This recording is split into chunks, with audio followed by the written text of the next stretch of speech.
الرحیم اللہم صلی علی محمد وعلی آل محمد اللہم فقہنا فی الدین۔ ہم نے سورت ہود شروع کی ہوئی ہے۔ سورت ہود 11ویں پارے کے اینڈ میں ہے، 5 آیات اس کی 11ویں پارے کے اینڈ میں تھی۔ ہمارا آج 12واں پارہ شروع ہوا ہے، لیکن چونکہ ہم سورت ہود سٹارٹ ہے تو ہم سورت ہود کا تھوڑا سا تعارف دوبارہ دیکھیں گے کہ اس میں کیا تھا۔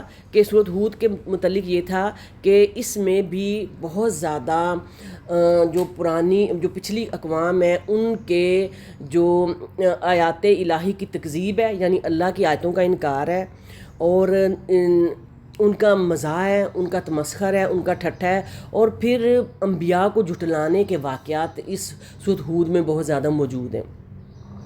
تو یہ اس سورت ہود کی اور پھر ان میں جو عذاب کی تفصیلات بیان کی گئی ہیں نا، اور پھر ان میں جو نبیوں کی مشکلات بیان کی گئی ہیں نا، تو ان ساری مشکلات اور پریشانیوں کی وجہ سے نبی پاک صلی اللہ علیہ وسلم بہت پریشان رہنے لگ گئے تھے، بہت زیادہ پریشان رہتے تھے۔ پھر کچھ اس میں اللہ نے اینڈ میں تسلیاں بھی دی ہیں۔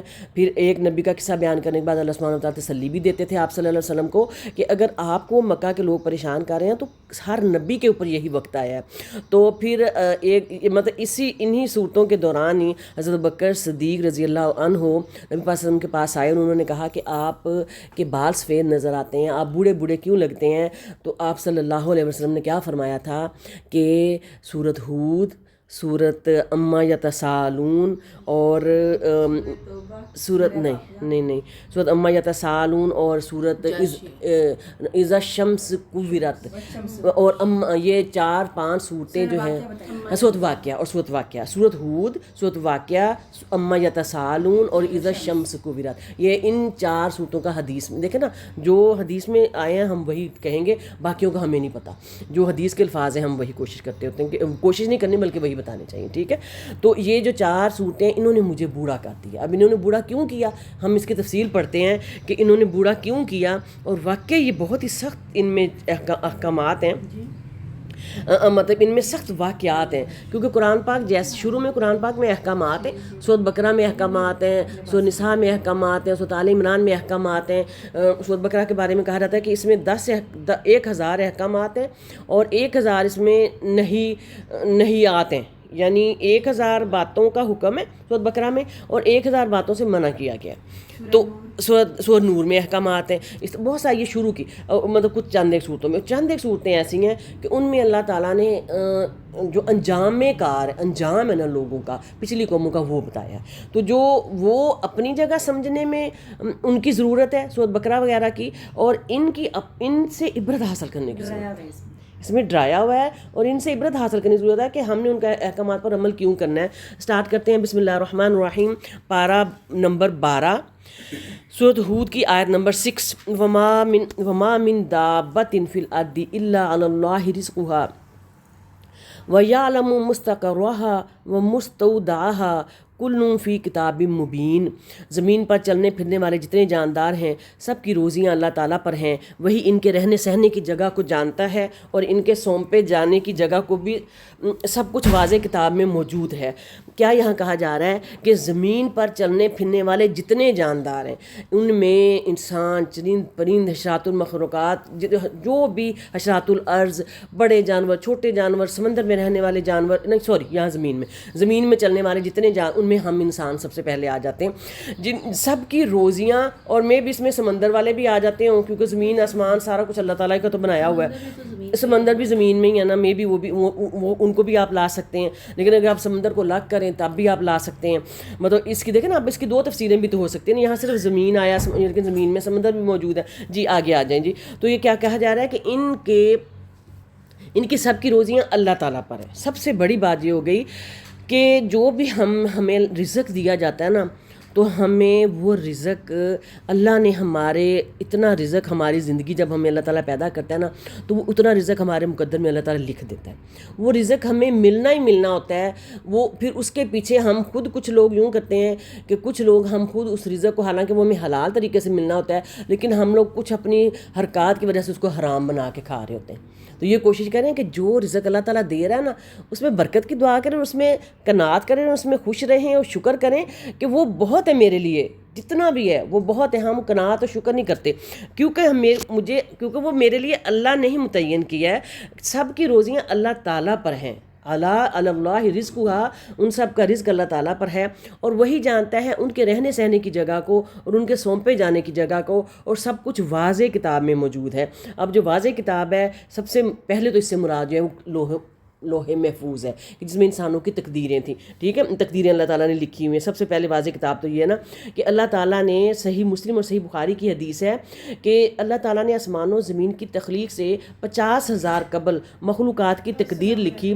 اس وقت اس کا عرش پانی پر تھا، ٹھیک ہے، آسمان و زمین کے پیدا کرنے سے 50,000 پہلے اس مخلوقات کی تقدیر لکھ دی، اور اس کا عرش پانی پر تھا۔ اب ہمیں اس کے اوپر بحث کرنے کی کوئی ضرورت نہیں ہے کہ پانی پر کیسے تھا، کیوں تھا، کہاں ہے، موجود ہے، بھئی قرآن نے کہہ دی، اللہ کے نبی، یہ اللہ کے نبی نے کہا، یہ حدیث ہے، اور کہ اللہ کا عرش پانی پر تھا، تو بس پانی پر تھا۔ اب ہمیں نہیں پتہ کیسے تھا، اب ہمیں نہیں پتہ اللہ نے دنیا کیسے بنائی، سمندر کیسے بنائے، ہم تو ایک سمندر کے اتنے حصے کی بھی ہم آبزرویشن نہیں کر سکتے، ہم تو اتنا ہمارا پاؤں اندر لڑک جائے تو ہم وہیں مر جائیں جا کے، ہماری تو اتنی سی اوقات ہے۔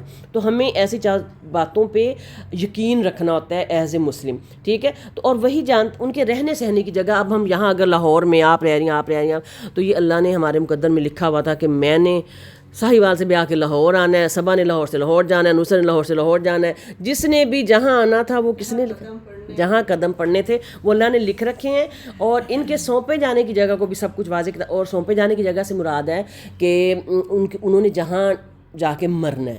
یہ مستقر اور مستودع ہے نا، اس کی بہت سارے مفسرین نے بہت ساری تفاصیل کی ہیں، اور یہ ساری کی ساری صحیح ہیں، ٹھیک ہے۔ اس میں سب سے پہلے مستقرہ کا معنی جو ہوتا ہے وہ پیٹ بھی آ جاتا ہے، ماں کا رحم بھی آ جاتا ہے، کہ اللہ نے لکھا ہے کہ میں نے کس کے رحم میں جانا تھا، اور میرے رحم میں کس نے آنا تھا۔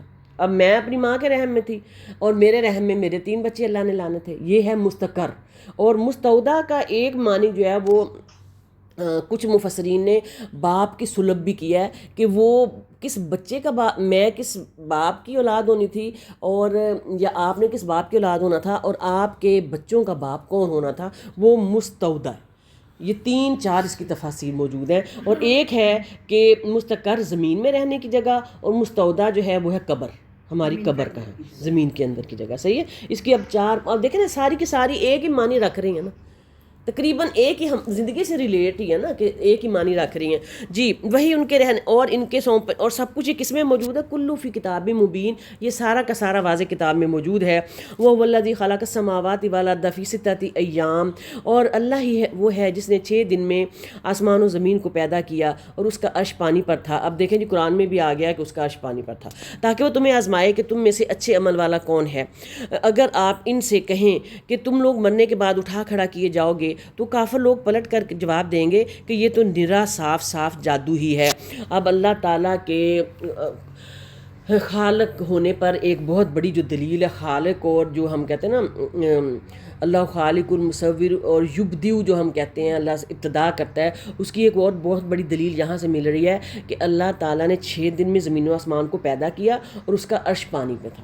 2 چیزوں کی دلیل مل گئی ہمیں، 3 چیزوں کی۔ اور اس کے بعد یہ ہے کہ اللہ نے ہمیں پیدا، اور پھر ہمیں پیدا کیا، وہ تو ہم کئی جگہ پڑھ چکے ہیں، ہمیں پیدا کیوں کیا، تاکہ وہ تمہیں آزمائے کہ تم میں سے اچھے عمل والا کون ہے۔ دیکھ لیں کہ ہمارے پیدا کرنے کی ریزن کی لاجک کیا ہے، اس کے پیچھے کیوں اللہ نے ہمیں پیدا کیا ہے۔ وما خلقت الجن، اس کا ترجمہ ہے وما، اور نہیں، خلق من پیدا، تو میں نے اللہ سبحانہ و تعالیٰ یہ فرما رہے ہیں، تاپش تو کا مطلب ہوتا ہے میں نے، وما خلقت الجن والانس، نہیں میں نے پیدا کیا جن و انسان کو، الا لیعبدون، مگر اس لیے کہ وہ صرف میری عبادت کریں۔ تو ہم نے اپنے آپ کو کہاں گھسیڑا ہوا ہے۔ اور عبادت، ہانڈی پکانا بھی عبادت ہے اگر آپ خلوص نیت سے پکا رہے ہیں، صحیح ہے، ٹھیک ہے۔ یہ اب آپ کا اپنا ہے کہ آپ کہاں کہاں سے نیکیاں سمیٹتے ہیں، ٹھیک ہے۔ دروشی پڑھتے رہیں، سالن میں چمچ لاتے ہوئے، میری گل سنو، جدو تسی کھاندے پکاندے پے ہوندے جے، پکاتے کے دوران ہی نا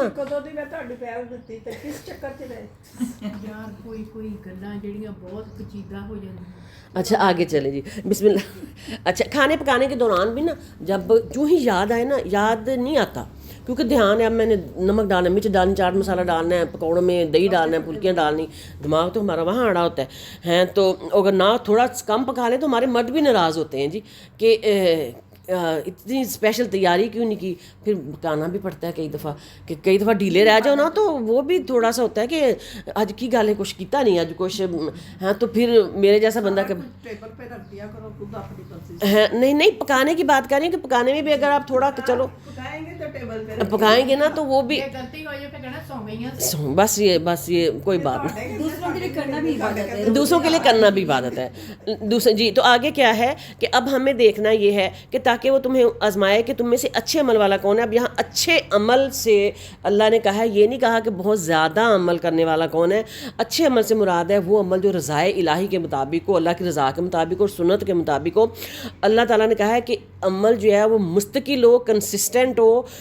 یہ نہ ہو کہ ایک دن آپ اٹھے ہیں تو آپ نے فجر کی نماز بھی پڑھی, تہجد بھی پڑھی, 16-18 رکعتیں تہجد کی پڑھ لیں, اور ظہر کے ساتھ بھی 6-8 نفل پڑھ لیے, عصر کے ساتھ بھی پڑھ لیے, مغرب کے ساتھ بھی پڑھ لیے, پھر ایک دن میں 5 پارے قرآن پڑھ لیے, اور اگلے دن جو ہے وہ آپ فجر بھی نہیں پڑھ رہے, ٹھوس ہو گئے. ٹھیک ہے, اللہ کو مستقل عبادت پسند ہے اور جو ہمیشگی والی ہے, اور چاہے وہ تھوڑی ہے, صحیح ہے. لیکن اگر آپ زیادہ کرتے ہیں تو پھر اس سے تو بڑی بات ہی کوئی نہیں ہے, اور زیادہ بھی کرتے ہیں اور مستقل بھی کرتے ہیں تو اس سے تو بڑی بات ہی کوئی نہیں ہے. زیادہ بھی کرنی ہے تو اس کا پلان بنا کے کرو کہ کہیں تم اور اب جب ان کو کہا جاتا ہے کافروں کو کہ تم اگر آپ ان سے کہو کہ تم لوگ مرنے کے بعد اٹھ کھڑا کیے جاؤ گے, تو کافر لوگ پلٹ کا جواب دیں گے یہ تو نرا صاف جادو ہی ہے. وہ کیا کہتے ہیں کہ یہ تم جادو کی باتیں کر رہے ہو کہ جب میں نے مر جانا تو پھر ہمیں کس نے اٹھانا ہے. اسی لیے آپ صلی اللہ علیہ وسلم کو کاہر اور یہ کہا جاتا تھا, والا ان اخرنا عنہم العذاب الی امت معدودہ, اگر ہم ان سے عذاب کو گنی چنی مدت تک کے لیے پیچھے ڈال دیں تو یہ ضرور پکار اٹھیں گے کہ عذاب کو کون سی چیز روکے ہوئے ہے. سنو, جس دن وہ ان کے پاس آئے گا پھر ان سے ٹلنے والا نہیں, پھر تو جس چیز کی ہنسی اڑا رہے تھے وہ انہیں گھیر لے گی. اب اللہ سبحانہ تعالیٰ فرما رہے ہیں کہ میں نے ہر امت کے لیے گنی چنی مدت فکس کر رکھی ہے, اور جب ان کا یہ ٹائم ختم ہو جائے گا تو ان کو تو پھر یہ ضرور پکار اٹھیں گے کہ عذاب کو کون سی چیز روکے ہوئے ہے. تو جو وہ بار بار کہہ رہے تھے نا کہ ہمیں عذاب جلدی دیں, تو پھر جس کا وہ مانگ رہے تھے نا کہ جس دن وہ ان کے پاس آئے گا, تو جس دن وہ آ جائے گا نا پھر ان سے ٹلنے والا کوئی نہیں ہوگا, اور جس چیز کی وہ ہنسی اڑا رہے تھے وہ انہیں گھیر لے گی.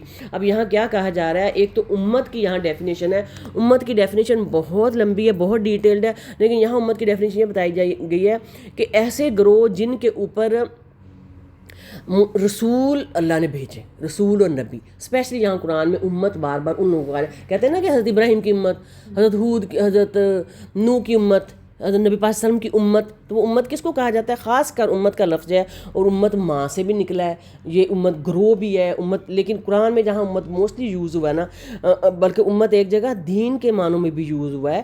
میں پھر آپ لوگوں کو پھر دیکھ کے نکال کے بتاؤں گی, کنفرم کر کے انشاءاللہ. صحیح ہے, تو وہ جب عذاب آ جائے گا تو بس بات ختم. وَلَئِنْ أَذَقْنَا الْإِنسَانَ مِنَّا رَحْمَةً, اور اگر ہم انسان کو اپنی نعمت کا ذائقہ چکھا کر پھر اس سے لے لیں گے تو وہ بہت ہی نا امید اور بڑا ہی ناشکرہ بن جاتا ہے.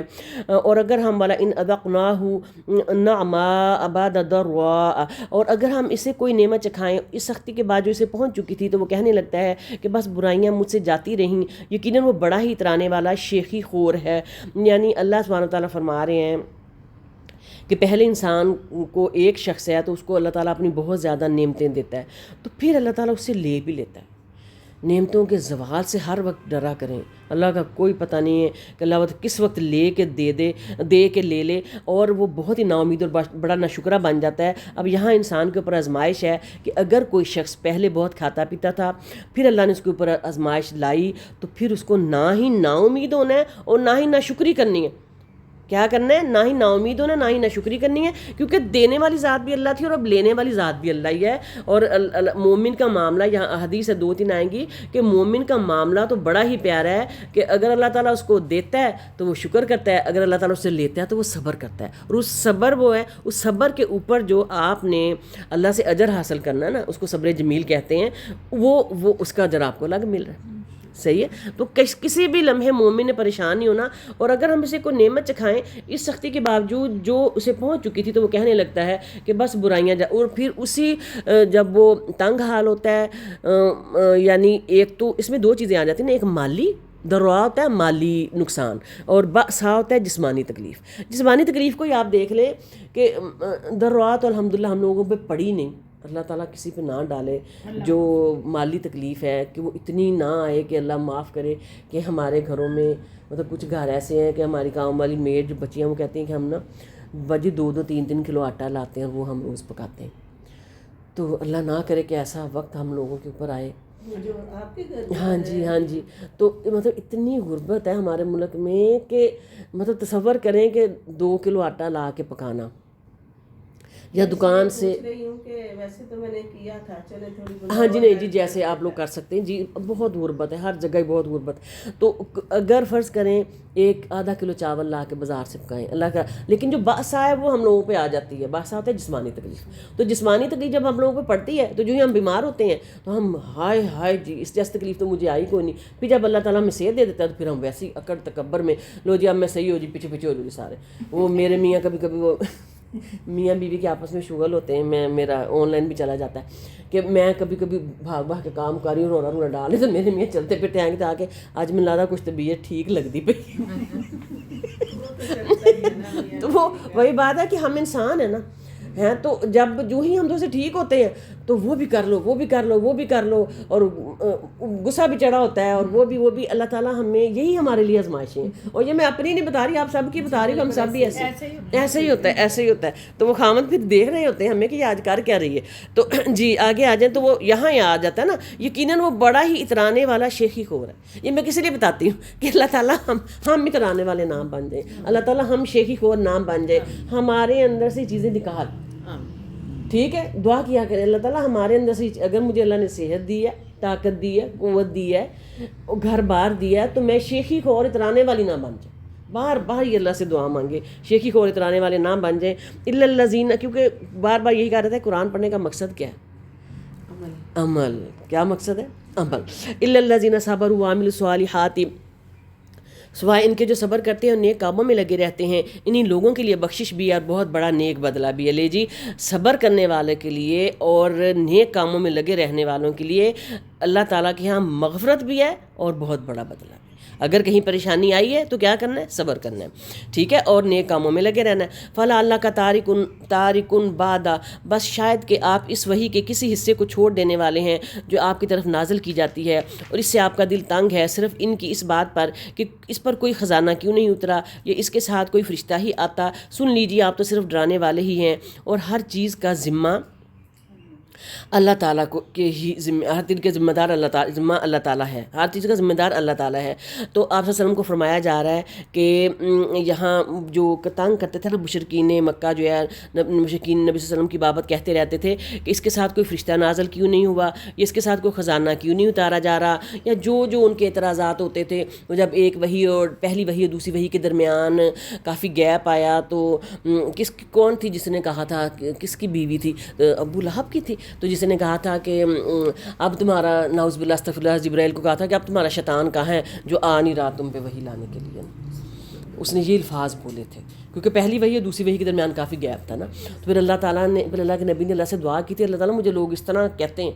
تو پھر وہ دوسری وحی جب آئی تھی تو حضرت جبرائیل جو ہے پورے آسمان اور زمین, جب حضرت جبرائیل کو اللہ کے نبی نے دیکھا تھا نا تو پورے آسمان پہ چھائے ہوئے تھے. ان کی کرسی اتنی بڑی تھی اور ان کو 600 پر تھے. جو دوسری وحی کی کیفیت بیان کی جاتی ہے نا, بڑی پیاری ہے, کہیں سے کھول کے پڑھیے گا. حضرت جبرائیل کے آپس میں 600 پر دیکھے تھے اس وقت. تو کیا, تو یہ ان کی جو پھر کہہ رہے ہیں کہ ان کی جو اعتراضات ہیں نا, تو ان باتوں سے آپ کا سینہ تنگ ہو جاتا ہے.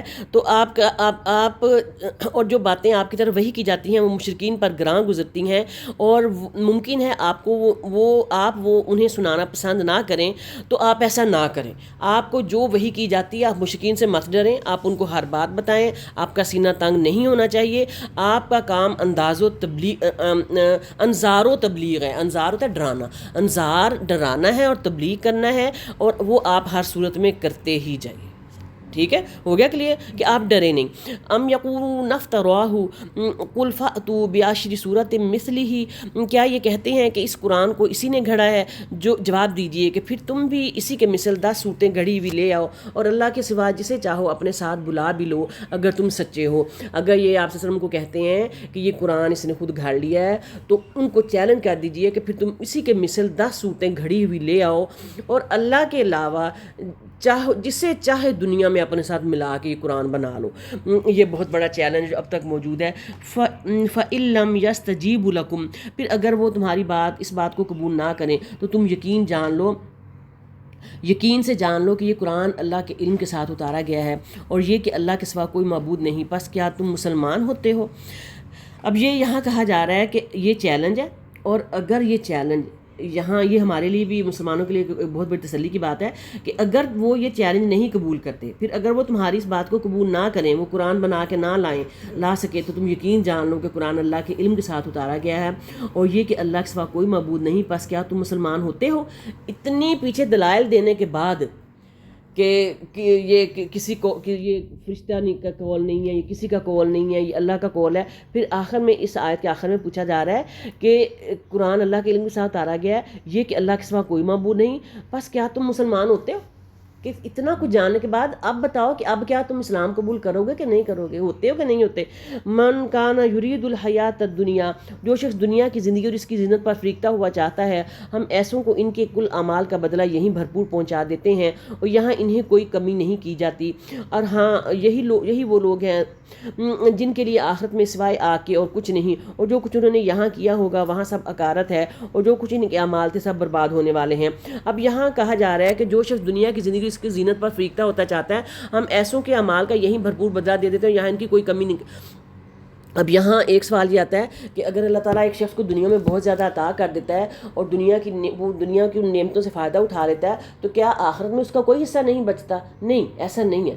ایسا ہے کہ یہ اس شخص کے لیے وعید ہے کہ جو دنیا میں اس کو مال ملتا ہے اور پھر وہ اس کو فضول خرچیوں میں صرف کرتا ہے، اور اس کو اگر کسی دوسرے کے اوپر خرچ بھی کرتا ہے تو احسان، عزا، تکلیف دے کے اور بہت جتلا کے اور ریاکاری کے، یہ دکھلانے کے لیے کہ میں بہت سخی ہوں.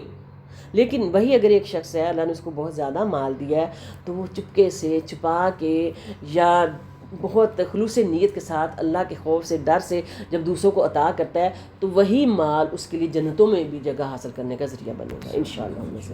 ٹھیک ہے، ایسا نہیں ہے کہ دنیا میں مال حاصل کرنا غلط ہے، یہ اس آیت سے غلط مطلب نہیں لیا جائے گا کہ اس کو. تو پھر یہ کیا کہا جاتا ہے کہ اگر یہاں نیچے آئے گا کہ یہاں اہل ریا کا ذکر ہے، اور بعض نے ریا کا مطلب دکھلاوا کرنے والوں کا، اور بعض نے کہا ہے کہ اس سے مراد جو ہے کہ یہود و نصارہ بھی ہیں، اور بعض نے کہا کہ اس سے مراد دنیا دار بھی ہیں جو بعض اچھے عمل کرتے ہیں، اللہ تعالیٰ ان کی جزا انہیں دنیا میں دے دیتا ہے اور آخر میں سوائے وہ اس کے پیچھے ریزن کیا ہوتی ہے کہ وہ دکھلاوا کرتے ہیں، افمان ریاکاری کرتے ہیں، دکھلاوا کرتے ہیں. یہ اب آپ خود یہود و نصارہ کے لیے بھی ہے نا کہ وہ اگر اچھے اعمال کرتے ہیں تو ان کا اجر صرف دنیا کے لیے. ہاں، یہ ان کے لیے ہے کہ ان کا وہ تو جتنے بھی اب کافر ہیں نا ان کو مل بھی جاتا ہے. اور وہ دیکھیں وہ کتنی چیریٹی کرتے ہیں، آپ لوگوں کو پتہ ہے وہ کتنی چیریٹی کرتے ہیں. اس سے پہلے کی جو آئے تھے حسنۃ فی الآخرۃ، جیسے میڈم زکوٰۃ ہم دے رہے ہیں، کہہ رہے کہ ایسے ہونا چاہیے کہ ہم دیں تو کسی کو پتہ نہ چلے. بالکل صحیح، آرام سے دیں کہ مطلب بالکل کسی کو صحیح، پتہ نہ بالکل چلے. صحیح. عزت نفس نہ مجروح. اور سب سے پہلے زکوٰۃ دیتے ہوئے چاہے آپ کی اس رشتہ دار کے ساتھ جتنی مرضی لڑائی ہے، اپنے غریب رشتہ دار کو زکوٰۃ دینی ہے. ڈھونڈ کے، چاہے وہ آپ کا بہن بھائیوں میں سے کوئی ہو، چاہے آپ کے خامد کے بہن بھائیوں میں سے کوئی ہو، چاہے آپ کا کوئی کزن ہو یا کوئی لڑکی کزن ہو، یا چاہے آپ کے خامد کا کوئی کزن ہو یا کزن ہو، رشتہ دار سب سے پہلے آپ نے رشتہ داروں میں زکوٰۃ دینی ہے، پھر اس کے بعد آپ نے باہر نکلنا ہے. دیکھیں نا، اب ایک ہے آپ ہیں، تو اگر ہماری فیملی میں سے جو کم جو زکوٰۃ کے قابل ہے تو ہم اس کو دے دیں گے، تو آبویس بات ہے ہماری فیملی میں ہی اللہ تعالیٰ یہ ایک ڈبل ثواب ہو گیا نا، ایک تو قرابت داری اور دوسرا زکوٰۃ کا جو اجر ہے. تو کوشش کرنی ہے کہ پہلے اپنوں میں دیں. جی اس کے بعد یہود و نصارہ کی جو شازیہ نے بات کی ہے نا وہ یہ ہے کہ ان کے اعمال اللہ تعالیٰ نے ایک جگہ میں نے بہت یہ پہلا سوال ہی جب میں نے قرآن پڑھنا شروع کیا تو میں پڑھتی تھی کہ جو بل گیٹس ہے اور جو مارک زکربرگ ہے اور یہ اپنی 75% جو ہے اپنی جو ہے نا وہ انکم جو ہے وہ چیریٹی میں لگا دیتے ہیں. تو یہ پولیو کے ویکسین کے قطرے اور فلاں تو میں سب سے پہلے یہ ہر ایک سے سوال کرتی تھی کہ یہ پھر ان کے یہ اعمال کہاں جائیں گے. تو پھر قرآن کی ایک آیت میں ہی ہے اسی طرح یہ ہے کہ ان کے اعمال مطلب ان کے اعمال راکھ کیا لفظ ہوتا ہے ذرہ مٹی کی جو ہوتی ہے وہ بنا کے اڑا دیے خاک کے ذرے کی طرح اڑا دیے جائیں گے. تو اس کی اگزامپل یہ دی جا رہی تھی کہ جس طرح ایسے آپ پھونک مارے یہ ڈسٹ ہے تو پھونک مارے تو وہ اڑ جاتی ہے تو وہ اتنے بڑے اعمال ان کے اس طرح اڑا دیے جائیں گے. کیوں؟ شرک کرتے ہیں. پہلا جو عقیدہ ہے ان کا ہی غلط ہے. شاباش. ان کا پہلا عقیدہ ہی غلط ہے. وہ اللہ کے ساتھ شریک ٹھہراتے ہیں اور پھر اللہ کے نبی پر ایمان نہیں لاتے. اللہ کے نبی پر ایمان لانا شرک کو دور کرنا ہے نا تو شرک ہی کرتے ہیں. جی آگے آ جائیں. تو کیا وہ شخص اپنے رب کی افمن کان علی بینۃ من ربہ ویتلوہ شاہد منہ ومن قبلہ ہی کیا وہ شخص جو اپنے رب کے پاس کی دلیل پر ہو یا اپنے رب کے پاس کی دلیل پر ہو سے کیا مانی ہے یعنی وہ شخص جو ہے وہ فطرت پر ہو لا الہ واحد کا اعتراف کرنے والا ہو لا الہ کہنے والا ہو یتلو شاہد منہ اور اس کے ساتھ اللہ کی طرف کا گواہ ہو یعنی اور اس کے ساتھ اللہ کی طرف کا گواہ ہو یعنی وہ پیغمبر بھی ہو اور اس کے پاس نبوت بھی ہو یعنی دو چیزیں کہی جا رہی ہیں نا پیغمبروں کے بارے میں. تو کیا ہے اور ومن قبلہ ہی کتاب موسیٰ امام اور اس سے پہلے کہ موسیٰ کی کتاب جو پیشوا اور رحمت ہے اوروں کے برابر ہو سکتا ہے. یہی لوگ ہیں جو ان پر ایمان رکھتے ہیں اور تمام فرقوں میں سے جو بھی اس کا منکر ہو اس کے آخری وعدے کی جگہ جہنم ہے. پس تو اس میں کسی قسم کے شبہ میں نہ رہ. یقیناً یہ تیرے رب کی جانب سے سراسر برحق ہے لیکن اکثر لوگ ایمان لانے والے نہیں ہوتے. اب یہاں نبیوں کے بارے میں کہا جا رہا ہے. ایک تو نبیوں کے بارے میں اور ایک پہلے یہاں زیادہ جو مین جو چیز آ رہی ہے وہ نبی پہ ہی آ رہی ہے لیکن اس کے بعد جو نبی پہ ایمان لانے والے بھی ہیں نا وہ بھی تو فطرت پہ ہی ہوتے ہیں نا. اور ان کے اب ہم اگر اللہ کے نبی کو نبی مان رہے ہیں اور ان کی تعلیمات پر عمل کر رہے ہیں تو ہم بھی تو اللہ کے نبی کے حق میں گواہی دیں گے نا کہ اللہ کے نبی نے ہم تک یہ پیغام پہنچایا تھا. صحیح قیامت کے دن ہم سے گواہی لی جائے گی کہ اللہ کے نبی نے ہم تک اور سارے پیغمبروں کی گواہی لی جائے گی اور امت محمدیہ سے گواہی لی جائے گی. نبی پاک صلی اللہ علیہ وسلم سے بھی گواہی لی جائے گی.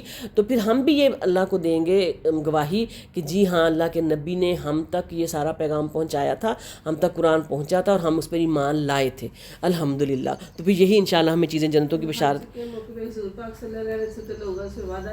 جی وعدہ لیا تھا یہ حجۃ الوداع تھا نا اس میں وعدہ لیا گیا تھا. جی تو ہم بھی دیں گے. تو جو لوگ اب جو کیا کہہ رہے ہیں تو کیا یہ وہ شخص اور وہ شخص برابر ہو سکتا ہے کہ جو ان کا منکر ہو. ٹھیک ہے تو کہا جا رہا ہے نہیں جی وہ برابر نہیں ہو سکتے. اس کی کافی ڈیٹیل ہے یہ انشاءاللہ. پھر یہ اس تمام فرقوں سے مراد ہوئے زمین پر پانے یہودی عیسائی بدھ مت. ٹھیک ہے قسم ہے اس ذات کی جس کے ہاتھ میں میری جان ہے حدیث پاک ہے کہ اس امت کے جس یہودی یا عیسائی نے بھی میری نبوت کی بابت سنا اور پھر مجھ پر ایمان نہیں لایا وہ جہنم میں جائے گا. آگے سمجھ. ٹھیک ہے کہ اب چاہے وہ جیسا بھی عمل کرتا ہے وہ جہنم میں جائے گا. ومن اظلم ممن افترى علی اللہ کذبا اس سے بڑھ کر ظالم کون ہوگا جو اللہ پر جھوٹ باندھے. یہ لوگ اپنے پروردگار کے سامنے پیش کیے جائیں گے اور سارے گواہ کہیں گے کہ یہ وہ لوگ ہیں جنہوں نے اپنے پروردگار پر جھوٹ باندھا. خبردار ہو کہ اللہ کی لعنت ہے ظالموں پر. استغفر اللہ. اللہ پر جھوٹ باندھنے کا میں نے آپ کو بڑی دفعہ بتا دیا ہے. فمن اظلم ممن افترى علی اللہ کذبا کیا مراد ہے اللہ پر. جی بتائیں اس کا کیا مطلب ہے. چوتھا پارہ بھی باتیں گھڑ لیتے ہیں اور اللہ پہ کہنا اللہ کا نہیں مانتے. جی اور اس سے زیادہ ظالم کون ہوگا جو کہ اللہ تعالیٰ پہ جھوٹ باندھے. اس سے مراد کیا؟ اس سے مراد یہ ہے کہ یعنی کہ ہم یہ کہیں کہ یہ جو قرآن ہے یہ ایک انسان کی کوئی وہ ہے جیسے مشرک کہتے تھے کہ نبی صلی اللہ علیہ وسلم نے خود شعر لکھے ہیں یہ نہیں لکھوائے ہیں کسی سے خود من گھڑت یہ چیز ہے یہ اللہ کی طرف سے نہیں آئی ہوئی. Very good. اور کوئی بتائیں. یہ ہے کہ جو اللہ تعالیٰ نے ہمیں احکامات نہیں دیے وہ اللہ سے ہم منسوخ کر دیں. جی ہر چیز صحیح ہے. اپنی طرف سے گڑھ کے باتیں شاباش، کہتے تھے یہ باتیں یہ قرآن میں ہے، گڑھتے تھے اور پھر اس طرح. ماشاء اللہ ماشاء اللہ، آپ لوگ تو مجھ سے زیادہ لائق ہوتے جا رہے ہیں، مجھے تو فکر پڑ گئی. جی آگے آ جائیں جی. جو اور یہ لوگ اپنے پروردگار کے سامنے پیش کیے جائیں گے اور سارے گواہ کہیں گے کہ یہ وہ لوگ ہیں جنہوں نے اپنے پروردگار پر جھوٹ باندھا. خبردار ہو کہ اللہ کی لعنت ہے ظالموں پر. الذین یصدون عن سبیل اللہ، جو اللہ کی راہ سے روکتے ہیں اور اس میں کجی تلاش کر لیتے ہیں، یہی آخرت کے منکر ہیں. اولئک لم یکونوا معجزین فی الارض، نہ یہ لوگ دنیا میں اللہ کو ہرا سکے اور نہ ان کا کوئی حمایتی اللہ کے سوا ہوا. ان کے لیے عذاب دگنا کیا جائے گا. نہ یہ سننے کی طاقت رکھتے تھے اور نہ یہ دیکھتے ہی ہیں. اب یہ کن کو کہا جا رہا ہے؟ منکرین کو ہی کہا جا رہا ہے کہ یہ لوگ دنیا میں نہ یہ لوگ دنیا میں اللہ کو ہرا سکے، نہ ان کا کوئی حمایتی اللہ کے سوا ہوا. ان کے لیے عذاب دگنا کیا جائے گا. نہ یہ سننے کی طاقت رکھتے تھے اور نہ یہ دیکھتے تھے. اب سننے کی طاقت دیکھتے تھے نہ رکھتے تھے کیا تھے؟ یعنی انہوں نے حق کی بات سنی بھی نہیں اور انہوں نے حق کی بات دیکھی بھی نہیں.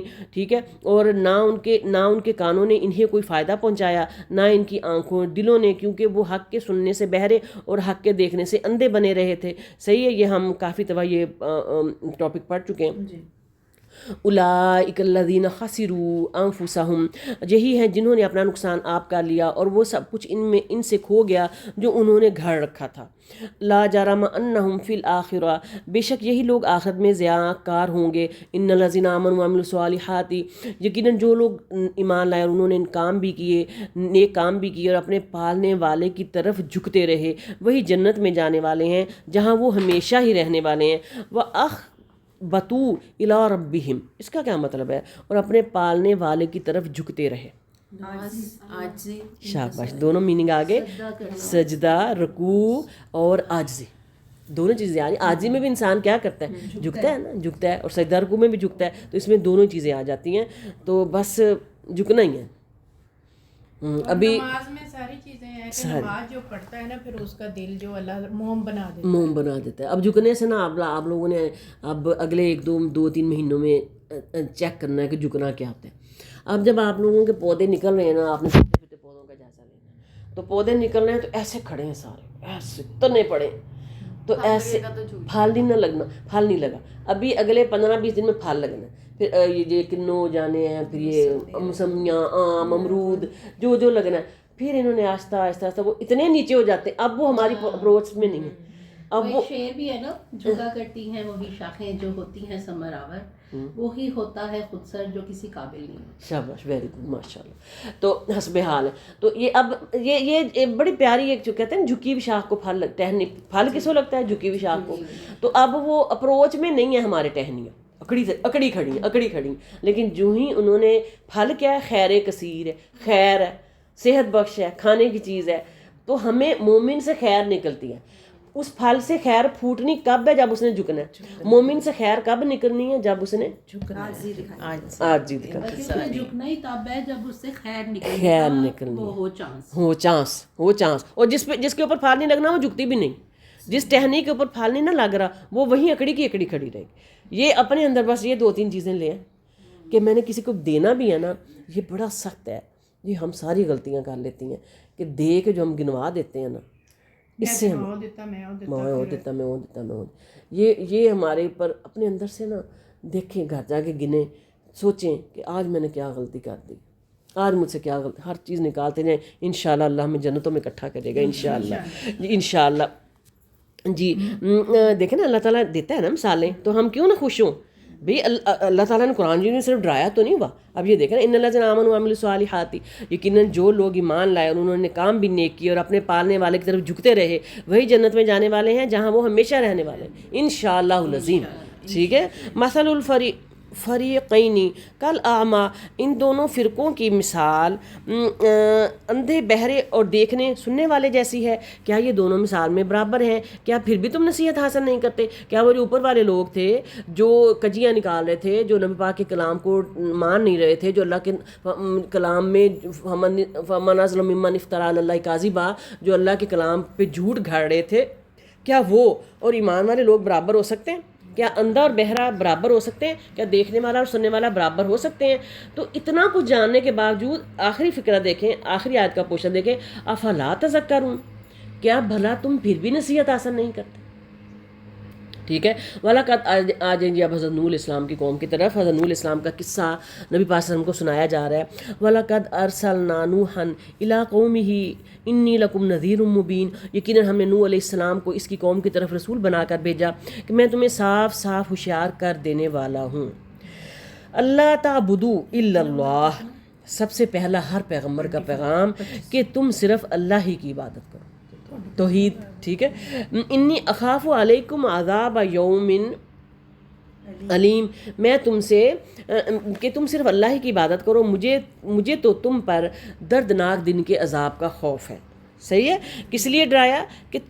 کہ مالک یوم الدین، قیامت کا دن آنا ہے، تم لوگ اللہ کی عبادت کرو تاکہ تم اس دن سے بچ سکو. فقال الملأ الذین کفروا من قومہ. اس کی قوم کے مالا پھر سردار آگے، اس کی قوم کے سردار کے کافروں اس کی قوم کے کافروں کے سرداروں نے جواب دیا کہ ہم تو تجھے اپنے جیسا انسان ہی دیکھتے ہیں اور تیرے تابع داروں کو بھی ہم دیکھتے ہیں کہ یہ لوگ واضح طور پر سوائے نیچ لوگوں کے اور کوئی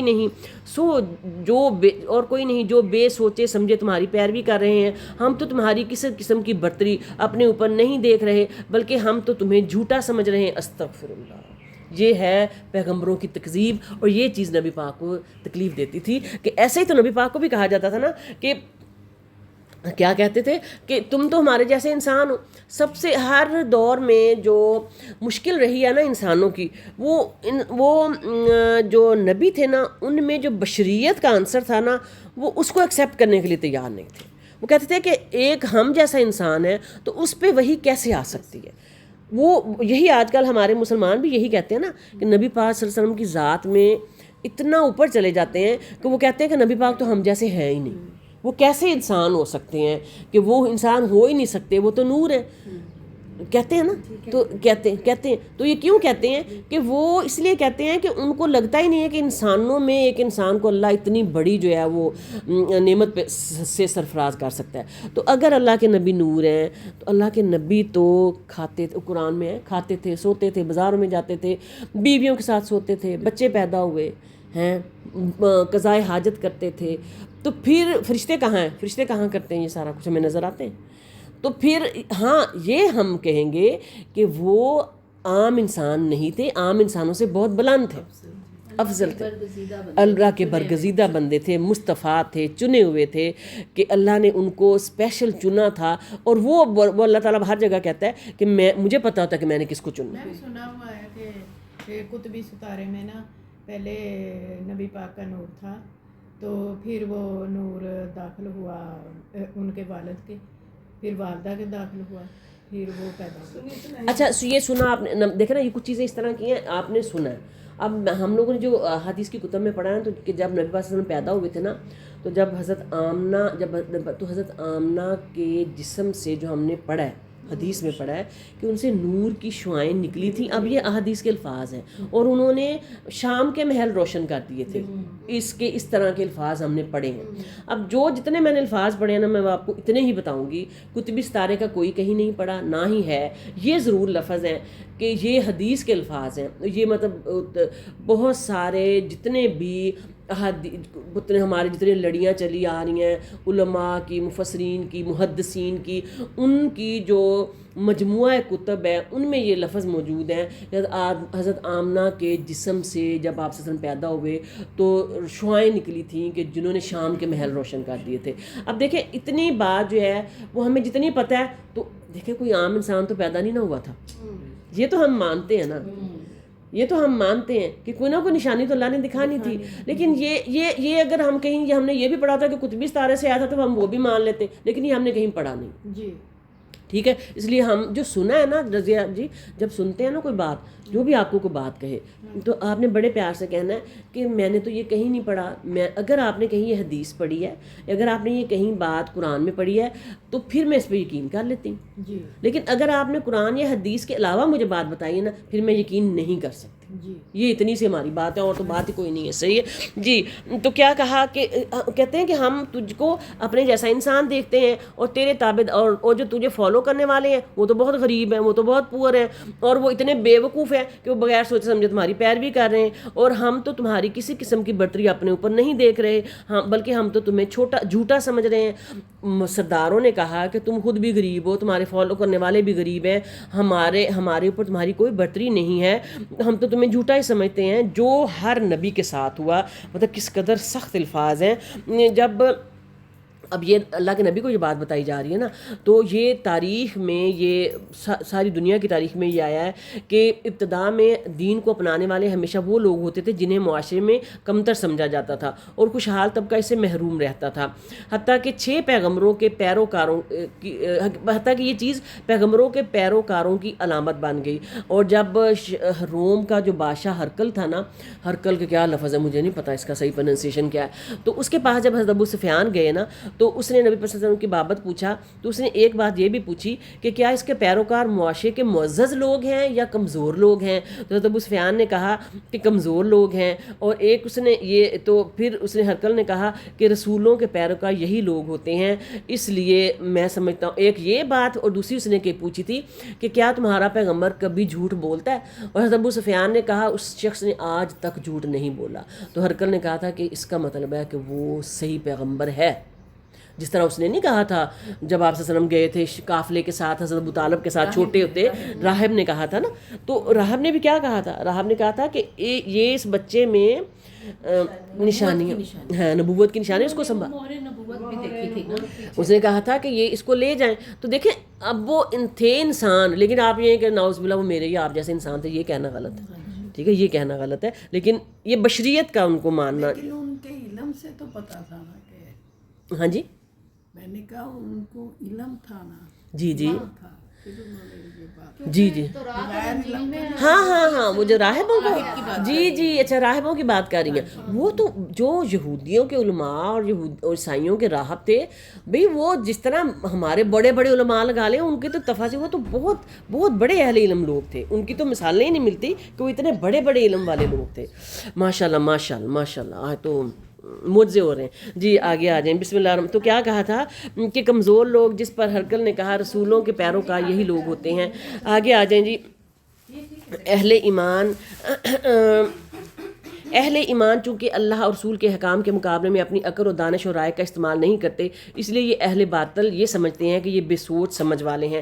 جب اللہ کا کوئی احکام آتا ہے نا، حکم آتا ہے نا، تو اس کو اپنی عقل کے اوپر نہیں تولتے، بلکہ وہ کیا کہتے ہیں؟ سمیعنا و اطعنا، سنا ہم نے اور اطاعت کی ہم نے.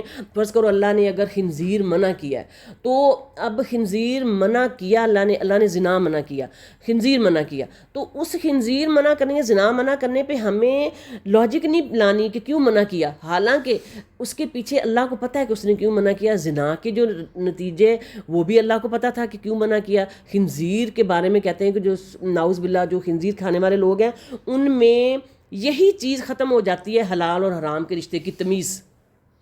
جتنا وہ خنزیر کھا رہے ہیں اتنا ان میں زنا عام ہو رہا ہے. تو اللہ نے ہمیں کیوں منع کیا تھا؟ اسی لیے منع کیا تھا کہ زنا بھی کبھی فعل ہے، فاحش ہے، اور خنزیر کھانا بھی فاحش ہے. تو اگر شراب بھی اگر ہمیں اللہ نے منع کر دیا نا، تو اللہ کو پتہ ہے اس کے پیچھے کیا حکمت ہے. ہمیں دلیلوں میں نہیں جانا کہ اللہ نے کیوں منع کیا. بات ختم. مسلمان وہی ہے نا جس سے اللہ نے منع کیا ہم منع ہو منع ہو گئے. یہ اس کے لیے لفظ آتا ہے نا، کافی ہے، اللہ نے منع کیا ہم منع ہو گئے. اس کے لیے سمینا و اطعنا، سنا ہم نے اور اطاعت کی ہم نے. جی آگے آ جائیں. قل یا قومی، قل قال یا قومی ارأیتم ان کنتو، نوح نے کہا میری قوم والوں مجھے بتاؤ، تو اگر میں اپنے رب کی طرف سے کسی دلیل پر ہوا اور مجھے اس نے اپنے پاس کی کوئی رحمت عطا کی ہو، پھر وہ تمہاری نگاہوں میں نہ آئی ہو، تو کیا زبردستی میں اسے تمہارے گلے مار دوں حالانکہ تم اس سے بیزار ہو. اب حضرت نوح علیہ السلام اپنی قوم کو کہہ رہے ہیں کہ اگر مجھے اللہ نے کوئی اپنے پاس سے کسی دلیل پر، میں اپنے رب کی طرف سے کسی دلیل پر ہوا اور مجھے اس نے اپنے پاس سے کوئی رحمت عطا کی ہوئی، یعنی میں پیغمبر ہوں، اس نے مجھے نبوت عطا کی ہے، اور وہ تمہاری نگاہوں کے سامنے، اب حضرت جبرائیل جب وہی لے کے آتے ہیں تو وہ تمہاری نگاہوں کے سامنے نہیں آتے، تو میں کیا کروں؟ پھر میں اسے زبردستی تو تمہارے گلے مانڈ نہیں دوں گا، ٹھیک ہے، وَأَنْتُمْ لَهَا كَارِهُونَ، حالانکہ میں اس سے بیزار ہوں کہ میں تمہیں بتا سکوں. صحیح وہ اپنی اب یہاں ایک مجبوری کہہ رہے ہیں، جس طرح آپ کہہ لو کہ میں اب جو حضرت جبرائیل آتے تھے تو نبی پاک صلی اللہ علیہ وسلم پر بھی کیفیت آتی تھی تو صحابہ کو تو نظر نہیں آتے تھے، ٹھیک ہے. اور یا قوم لا اسألکم، میری قوم والوں میں تم سے اس پر کوئی مال نہیں مانگتا. یہ حضرت نوح کے ڈائلاگ ہیں سارے. میں اس پر تم سے کوئی مال نہیں مانگتا، میرا ثواب تو صرف اللہ تعالیٰ کے ہاں ہے، نہ میں ایمان والوں کو اپنے پاس سے نکال سکتا ہوں، انہیں اپنے رب سے ملنا ہے، لیکن میں دیکھتا ہوں کہ تم لوگ جہالت کر رہے ہو. اب یہاں جو ہے یہ جو مالاؤ تھے، جو سردار تھے، وہ کہتے تھے سب سے پہلے تو ہر پیغمبر نے یہ کہا کہ میں تم سے کوئی اجر نہیں مانگ رہا، صحیح ہے. اور دوسرا یہ اب یہ اجر مانگنے والی جو بات ہے نا، یہ اب آج کل کے جو ہمارے علماء ہیں نا، تو ان کے بارے میں بھی کہا جاتا ہے کہ جو فرض کرو مدرسے، جو کسی مدرسے میں پڑھتے رہتے ہیں یا جو کسی مسجد کے امام ہیں، تو وہ اجر کیوں لیتے ہیں؟ اب اس میں ایک دو چیزیں یہ آ جاتی ہیں کہ ایک تو اس شخص نے اپنی ساری زندگی وقف کی ہوتی ہے، تو وہ اب اس کی اپنی لائف ہے، اس کی اپنی زندگی، تو وہ اتنا سا اس جو مسجد میں فنڈ اکٹھے ہوتے ہیں اتنا سا اس میں سے لے سکتا ہے کہ وہ رہ سکے اور اپنے بچوں کی ضرورت پوری کر سکے. لیکن اٹس اپ ٹو ہم اور ہر کہ وہ اس سے لگزوریس لائف تو نہیں گزار رہا. لگزوریس لائف گزارنے کے لیے اس کے اپنے اور سورس آف انکم ہے تو وہ جتنی مرضی لگژریز پہ صرف کرے. لیکن جو اگر وہ مسجد کے یا جس طرح آپ اس دن کہہ رہی تھی کہ اگر وہ مسجد کے یا مدرسے کے خرچ میں سے اپنی ضرورت سے زیادہ خرچ کرتا ہے تو وہ پھر اس کے اوپر وبال بنتا ہے. صحیح ہے، ضرورت تو ہے، ٹھیک ہے، لیکن ایک شخص ہے، اس کے 3-5 بچے ہیں، ایک عالم ہے کوئی، تو وہ اپنے بچوں کو اب دیکھیں نا گھر میں پڑھائیں، پھر ایک اچھے نارمل اسکول میں داخل کروا سکتا ہے. لیکن اگر اس کے پاس اللہ نے اس کو ذمہ دار بنایا، بڑا ہے، تو پھر وہ بیکن ہاؤس میں پڑھائے، ایل جی ایس میں پڑھائے، باہر پڑھائے. لیکن اگر وہ مسجد کے فنڈ سے لا رہا ہے تو وہ ایک عام اسکول میں پڑھا لے. اور پڑھائی جو ہے وہ کوئی یہ نہیں ہے کہ بیکن ہاؤس سے پڑھے ہوئے بہت اوپر جاتے ہیں اور جو عام اسکولوں سے پڑھے ہوئے نہیں. یہ عام اسکولوں سے پڑھ کے بھی بڑے بڑے لائق بچے، عام اسکولوں سے پڑھ کے بھی بڑے بڑے لائق ہیں بچے، بہت لائق ہیں. ایون الائڈ سے پڑھے ہوئے، یہ جو ایجوکیٹر سے پڑھے ہوئے بچے، بہت بہت بچے لائق ہیں. یہ ہمارا وہم ہی ہوتا ہے کہ ان اسکولوں میں پڑھیں گے تو بہت لائق ہوں گے. تو اس عالم ہے، یہ جو ایک مسجد کا خطیب ہے یا جو ایک مدرسے کا جو منتظم ہے، تو وہ اتنا سا خرچ کر سکتا ہے. کیونکہ یہاں کہا جاتا ہے نا کہ میں تم سے اجر نہیں مانگتا، مال نہیں مانگتا. تو لیکن اب پھر یہ تو اجتہاد ہو جاتا ہے نا کہ وہ اپنی لائف کیسے گزارے. لیکن بیسٹ یہ ہے کہ وہ بھی شخص جو ہے وہ بھی اپنے ساتھ کوئی نہ کوئی اپنا ذریعہ روزگار رکھے، تو یہ زیادہ بہتر ہے، یہ زیادہ بہتر ہوتا ہے. موسٹلی امام جو ہوتے ہیں مساجد کو انہوں نے دکانیں بنائی ہوتی ہیں، کیونکہ دیکھیں نا سارا دن تو مسجد میں نہیں گزارتے. بادشاہ اورنگزیب تھا نا، وہ بھی ٹوپیاں بناتا ہوتا، وہ بھی ٹوپیاں، ٹھیک ہے، بیچ کے اپنی اسی میں وہ پورا کرتا تھا. تو یہ چیزیں ساری بڑی امپورٹنٹ ہیں. یہ ان میں بس یہ تو اللہ کا اور بندے کا معاملہ ہے بھائی، بہت ڈر لگتا ہے جی. اور پھر ان کو کہا جاتا تھا کہ تم غریبوں کو نکالو اپنی تمہارے ساتھ تو سارے غریب ہیں. تو وہ کہہ رہے تھے کہ میں ایمان والوں کو اپنے پاس سے نکال سکتا ہوں، انہیں اپنے رب سے ملنا ہے. لیکن میں دیکھتا ہوں تم لوگ جہالت کرتے ہیں، کیونکہ اللہ کے نزدیک تقوی والا کون، اللہ کے نزدیک زیادہ عزت والا کون ہے؟ جو زیادہ تقوی والا ہے، ٹھیک ہے. تو اللہ کے نزدیک پیسہ کوئی امپورٹنس نہیں رکھتا. اللہ کو ہمارے جسم، ہمارے مال نہیں کام چاہیے، اللہ کو ہمارے عمل چاہیے. وَيَا قَوْمِ مَن، اسی طرح اللہ کے نبی کو بھی سرداران قریش کہتے تھے کہ ان جو غریب صحابہ ہیں ان کو نکالو اپنے پاس سے. تو اللہ کے نبی نے تھوڑا سا کہا تھا، تھوڑا سا کہا تھا اور اللہ نے پکڑ لیا تھا. عبس وتولی آیت آ گئی تھی، صورت آ گئی تھی کہ آپ نے تیوری چڑھائی اور آپ نے منہ موڑ لیا عبداللہ ابن مکتوم کو دیکھ کے ہیں. تو اتنی مطلب ہم یہ کہیں کہ میں جو ہوں وہ صوفے پہ بیٹھی ہوں اور میری کام والی جو ہے وہ اگر تپڑی پھیر رہی ہے تو وہ مجھ سے کم تر ہے. اتنی سوچ جو ہے نا وہ ہمیں جہنم میں لے جانے کے لیے کافی ہے. پتہ نہیں اس کی کون سی بات اللہ کو پسند آ جانے، یہ ہمیں نہیں پتہ. پتہ نہیں اللہ کو اس کی کون سی ادا پسند. اور سب سے پہلے القاسب حبیب اللہ، ہاتھ سے کام کرنے والا اللہ کا دوست ہے. تو یہ بھی دیکھیں نا، ہر چیز میں ہمیں نہیں پتہ اللہ نے ہمارے ساتھ کیا معاملہ ہونا ہے. اور یا قومی من ینصرنی، میری قوم کے لوگوں اگر میں ان مومنوں کو اپنے پاس سے نکال دوں تو اللہ کے مقابلے میں میری مدد کون کر سکتا ہے؟ کیا تم بھی کچھ نصیحت نہیں پکڑتے؟ کہہ رہے ہیں کہ اگر میں نکال دوں ان کو غریب لوگوں کو یا جو اتنے ایمان والے تقوی والے لوگ ہیں، تو پھر میرا مددگار کون ہوگا؟ کیونکہ وہ تو اللہ پاک کے صحابہ صفا تو اللہ کے نبی کے حواری تھے. جتنے وہ علم حاصل کرنے کے لیے آپ کے پاس 24 گھنٹے موجود رہتے تھے اور لپک لپک کے آپ کے وضو کے پانی پہ لپکتے تھے اور آپ کے ہر حکم پہ لپکتے تھے، اور امیر بندہ تو اپنی ٹور میں بیٹھا رہتا ہے۔ اب یہ جو اگلا جو ولا اقول، یہ حضرت نوح کے کا بھی کہا جا سکتا ہے یہ آیت، اور نبی پاک صلی اللہ علیہ وسلم کے دونوں کے بارے میں آ سکتی ہے۔ یہ اب آگے پڑھتے ہیں۔ ولا، یہ پھر عقیدے کے اوپر ہے، غیب کے عقیدے کے اوپر ہے، عالم الغیب کے اللہ کے نبیوں کے بارے میں جو کہا جاتا ہے۔ ولا اقول لکم عندی خزائن اللہ ولا اعلم الغیب ولا اقول انی ملک ولا اقول، یہ میں تم سے نہیں کہتا کہ میرے پاس اللہ کے خزانے ہیں، سنو میں غیب کا علم بھی نہیں رکھتا، نہ میں یہ کہتا ہوں کہ میں کوئی فرشتہ ہوں، نہ میرا یہ قول ہے کہ جن پر تمہاری نگاہیں ذلت سے پڑ رہی ہیں انہیں اللہ تعالیٰ کوئی نعمت دے گا ہی نہیں، ان کے دل میں جو ہے اسے اللہ ہی خوب جانتا ہے، اگر میں ایسی بات کہوں تو یقیناً میرا شمار ظالموں میں ہو جائے گا۔ آگے سمجھ کوئی کنفیوژن تو نہیں ہے؟ ہر پیغمبر نے یہی کہا، ٹھیک ہے، کہ میں غیب کا علم نہیں رکھتا، میں فرشتہ نہیں ہوں، اور میں ان جو غریب لوگ ہیں ان لوگوں کو میں نہیں نکال سکتا، کیونکہ اللہ تعالیٰ ان کو جو نعمت دے رہا ہے پتہ نہیں مجھے دے رہا، پتہ نہیں ہمیں دے رہا کہ نہیں دے رہا، اور اگر میں ایسا کروں گا تو میرا شمار ظالموں میں ہو جائے گا۔ قالوا یا نوح قد جادلتنا، قوم کے لوگوں نے کہا اے نوح، قالو کا مطلب ہوتا ہے، قالا کا مطلب ہوتا ہے ایک بندے نے کہا، قالو کا مطلب ہوتا ہے زیادہ لوگوں نے کہا، جمع لوگوں نے کہا اس لیے قوم کے لوگوں نے کہا یا قوم نوح نے کہا تو نے ہم سے بحث کر لی اور خوب بحث کر لی، اب تو جس چیز سے ہمیں دھمکا رہا ہے وہی ہمارے پاس لے آ، اگر تو سچوں میں ہے، استغفر اللہ کہہ رہے ہیں کہ ٹھیک ہے وہ لے آؤ عذاب جو آنا ہے ہمارے اوپر۔ قال انما یاتیکم، اب حضرت نوح فرما رہے ہیں، جواب دیا اسے بھی اللہ تعالیٰ ہی لائے گا اگر وہ چاہے گا، ہاں تم اسے ہرانے والے نہیں ہو۔ کس کو کہہ رہے ہیں؟ وما انتم بموجزین، تم کسے اللہ کو ہرانے والے نہیں ہو، کہ ناؤز باللہ اتنی اب ہم ہیں تو ہم یہ کہیں، کبھی سوچ سکتے ہیں کہ ہمیں ایسا لفظ بولیں کہ قیامت آ جائے؟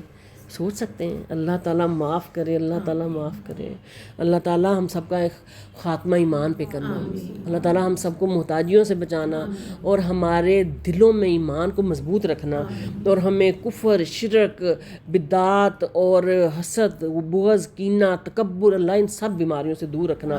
ولا ينفعکم نصحی ان اردت، تمہیں میری خیر خواہی کچھ بھی نفع نہیں دے سکتی، گو میں کتنی ہی تمہاری خیر خواہی کیوں نہ چاہوں، بشرطے کہ اللہ کا ارادہ تمہیں گمراہ کرنے کا نہ ہو، وہی تم سب کا پروردگار ہے اور اسی کی طرف لٹائے جاؤ گے۔ اب یہاں حضرت نوح جو ہیں وہ ایک دم اتنے پریشان ہو گئے ہوئے ہیں نا کہ وہ کہہ رہے ہیں کہ تم لوگوں نے اتنی سرکشیاں کر لی ہیں کہ اللہ نے ارادہ کر لیا کہ اب تم ایک ٹائم پہ انہوں نے آ کے، حضرت نوح نے آگے پڑھیں گے ہم، کافی ڈیٹیل تھی اس کی، کہ یہ حضرت نوح علیہ السلام کا قوم ہے۔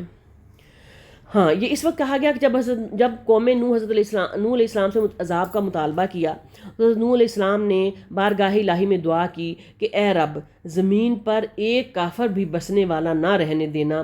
اللہ تعالیٰ نے فرمایا اب مزید کوئی ایمان نہیں لائے گا تو ان پر غم مت کھا۔ جب حضرت نوح علیہ السلام کو کمبل میں لپیٹ کے چھڑیوں سے مار مار کے باہر پھینک کے آ جاتے تھے اور 950 سال انہوں نے تبلیغ کی تھی، تو صرف کہا جاتا ہے جو تفاسیر میں موجود ہے صرف 83 لوگوں نے ان پر ایمان لائے تھے، اسلام قبول کیا تھا۔ تو پھر اینڈ میں آ کے نوح نے کہا تھا کہ اللہ ان پہ عذاب لیا، یہ کافر لوگ ہیں، کوئی کافر بسنے والا ان میں نہ رہنے دینا۔ پھر اللہ نے کیا تسلی دی تھی، اب مزید کوئی، کہ اب حضرت نوح کو کہا تھا کہ اب تبلیغ بس کر دو، اب مزید کوئی ایمان نہیں لائے گا اور تو ان پر غم مت کھا۔ ٹھیک ہے، اب ایک ٹائم آتا ہے نا، یہ تو اللہ کا وعدہ ہے کہ اللہ نے غلبہ پیغمبر اور ایمان والوں کو ہی دینا ہوتا ہے، اس کے ساتھیوں کو دینا ہوتا ہے۔ اب اللہ نے کیا کہا، آخر پیچھے سے ہو گیا سارا، آیت ہے، کون سی آیت ہے اب؟ آیت 34 جی، 34 آیت ہے، ابھی رہتا ہے کچھ حصہ؟ اچھا، ولا ينفعکم نصحی، جی، اور وہی تم سب کا پروردگار ہے، اسی طرف لٹائے جاؤ گے۔ صحیح ہے، اینڈ میں اللہ تعالیٰ کہہ رہا ہے کہ تم سب کا پروردگار وہی ہے اور تمہیں اسی کی طرف لٹائے جانا ہے۔ ام یقولون افتراہ، کیا یہ کہتے ہیں کہ اسے خود اسی نے گھڑ لیا ہے؟ تو جواب دے کہ اگر میں نے اسے گھڑ لیا ہو تو میرا گناہ مجھ پر ہے اور میں ان گناہوں سے بری ہوں جو تم کر رہے ہو۔ وَأُوحِي إِلَىٰ نُوحٍ، اور نوح کی طرف وہی بھیجی گئی کہ تیری قوم میں سے جو ایمان لا چکے ہیں ان کے سوا اور اب کوئی ایمان نہ لائے گا، پس تو ان کے کاموں پر غمگین نہ ہو۔ وَاصْنَعِ الْفُلْكَ بِأَعْيُنِنَا وَوَحْيِنَا، اچھا، اور ایک کشتی ہماری آنکھوں کے سامنے اور ہماری وحی سے تیار کر، اور ظالموں کے بارے میں ہم سے کوئی بات چیت نہ کر، وہ پانی میں ڈبو دیے جانے والے ہیں۔ اب یہاں حضرت نور اسلام نے جب بہت زیادہ تبلیغ کر لی، بہت زیادہ، تو اتنے پریشان ہو گئے کہ اللہ کے آگے گڑ گڑا کے رونے لگے کہ اللہ تعالیٰ میں بے بس ہو گیا ہوں۔ پھر اللہ تعالیٰ نے ان کو بشارت دی کہ اے نوح پریشان نہ ہو، آپ اب بس آپ نے اپنا کام کر لیا، اب آپ ہمارا کام دیکھیں۔ اور پھر وہی کی کہ میں جس طرح جبرائیل اللہ کے حکم سے جس طرح جبرائیل آپ کو حکم دیتے جا رہے ہیں، اس طرح دیکھا کیا کہا ہے، ہماری آنکھوں کے سامنے۔ یہ اللہ تعالیٰ فرما رہے ہیں کہ ہماری آنکھوں کے سامنے اور ہماری وحی کے مطابق۔ اب اس کی کیفیت نہیں ہمیں پتہ کہ وہ کشتی کتنی بڑی تھی، اس کی بحث میں بھی پڑھنے کی ضرورت نہیں۔ یہی الفاظ ہمارے لیے کافی ہیں کہ ہماری وحی کے مطابق اور ہماری آنکھوں کے سامنے۔ کیا مطلب ہے کہ نوح کو اللہ کا حکم حضرت جبرائیل لا کے دیتے تھے، اور جبرائیل کے حکم مطابق اللہ تعالیٰ اور حضرت نوح کشتی بنا رہے تھے۔ اور آگے مزے کی باتیں سنیں ذرا، بڑی پیاری باتیں ہیں۔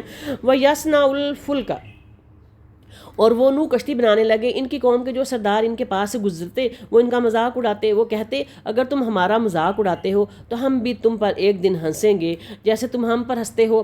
یہ دیکھیں، یہ تھا نا کہ حضرت نوح پتہ نہیں کتنی بڑی کشتی بنا رہے تھے، تو وہ جو آتے تھے وہ کہتے تھے پاگل ہو گئے۔ کیا کہتے تھے؟ کوئی پانی نہیں ہے اور اس کا دماغ خراب ہو گیا ہے، مطلب ایسے لفظ بولتے تھے کہ یہ لگا ہوا ہے لگا۔ اور دیکھیں نا، مطلب جو عقل، جو کیا کہ بڑا ایک سمجھ والا ادراک والا بندہ جو ہے اپنے آپ کو بڑا قابل سمجھتا ہے، وہ یہی کہے گا نا کہ بارش تو ہو نہیں رہی، پانی تو کہیں سے آ نہیں رہا، یہ نوح علیہ السلام جب اتنی بڑی، تو کہتے تھے کہ یہ پہلے جیسے اپنے وہ نبوت کے دعوے کر رہا تھا، اس وقت بھی ایسی کو حرکت کر رہا ہے، تو اتنی بڑی کشتی بنائے جا رہا ہے۔ تو حضرت نوح آگے سے کیا کہتے تھے؟ وہ کہتے تھے ٹھیک ہے تم مذاق اڑائے جاؤ، ایک دن ہم بھی تمہارا مذاق اڑائیں گے۔ اسی لیے کہتے ہیں کہ اللہ کے کلام کے کسی بھی حصے کا مذاق مت اڑایا جائے۔ فسوف تعلمون من یأتیہ، بہت جلد معلوم ہو جائے گا کہ کس پر عذاب آتا ہے جو اسے رسوا کرے اور اس پر ہمیشگی کی سزا اتر آئے۔ استغفر اللہ حتی اذا جاء امرنا وفارت تنور، یہاں تک کہ جب ہمارا حکم آ پہنچا اور تنور ابلنے لگا، ہم نے کہا کہ اس کشتی میں ہر قسم کے جانداروں میں سے جوڑے، یعنی 2 جانور، 1 نر اور 1 مادہ سوار کرا لے، اور اپنے گھر کے لوگوں کو بھی سوائے ان کے جن پر پہلے سے بات پڑ چکی ہے، اور سب ایمان والوں کو بھی، اس کے ساتھ ایمان لانے والے بہت ہی کم تھے۔ اب یہاں کشتی بن گئی۔ کشتی بننے کے بعد اللہ تعالیٰ نے کیا حکم دیا کہ جو ہی کشتی تیار ہو گئی تو تنور ابلنے لگا۔ اب تنور سے مراد یہاں نا 2-3 چیزیں ہیں، مختلف مفسرین نے مختلف تفاسیر کی ہیں کہ اس کو بعض نے سطح زمین مراد لیا ہے، بعض نے اس کو کہا ہے کہ زمین چشموں کی طرح ابل پڑی، اور بعض نے کہا کہ اوپر سے آسمان نے، اور بعض نے کہا کہ تنور کوئی ایسا پوائنٹ تھا زمین میں اللہ کی طرف سے کہ اس میں سے وہ پانی کا ایک منبع قرار پایا کہ جو ہی وہ سٹارٹ ہوا تو اس کے ساتھ ہی ساری، مطلب یہ کہا جاتا ہے کہ زمین نے ہر طرف سے پانی اگلنا شروع کر دیا، پانی نکلنا شروع ہو گیا زمین میں ہر طرف سے، اور آسمان میں بھی ہر طرف سے پانی برسنا شروع ہو گیا۔ تو اور وہ اتنا برسا کہ جی ہاں، اور پھر آپ کو حکم کیا دیا گیا کہ اس میں ہر جو بھی مخلوق موجود ہے اس کا ایک ایک جوڑا سوار کر لو، اور اپنے گھر والوں کے بھی سوائے اپنی بیوی کے، بیوی کو کیوں نہیں؟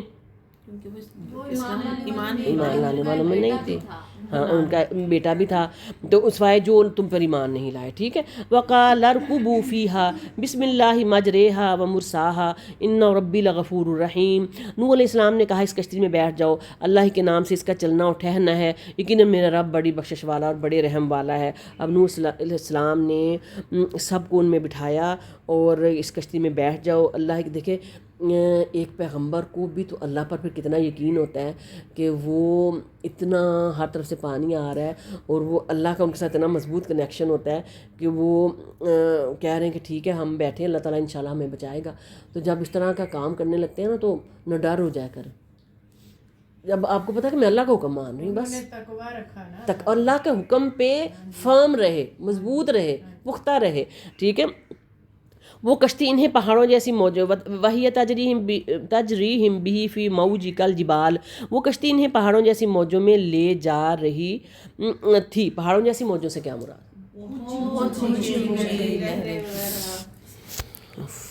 کتنا خوف آتا ہے پڑھ کے۔ تو اور نوح علیہ السلام نے اپنے لڑکے کو جو ایک کنارے پر تھا پکار کر کہا کہ اے میرے پیارے بچے ہمارے ساتھ سوار ہو جا اور کافروں میں شامل نہ رہ۔ قالا قالا سآوی قالا سآوی الی جبل، اس نے جواب دیا کہ میں تو کسی بڑے پہاڑ کی طرف پناہ میں آ جاؤں گا جو مجھے پانی سے بچا لے گا۔ نوح علیہ السلام نے کہا آج اللہ کے امر سے بچانے والا کوئی نہیں، صرف وہی بچیں گے جن پر اللہ کا رحم ہوا۔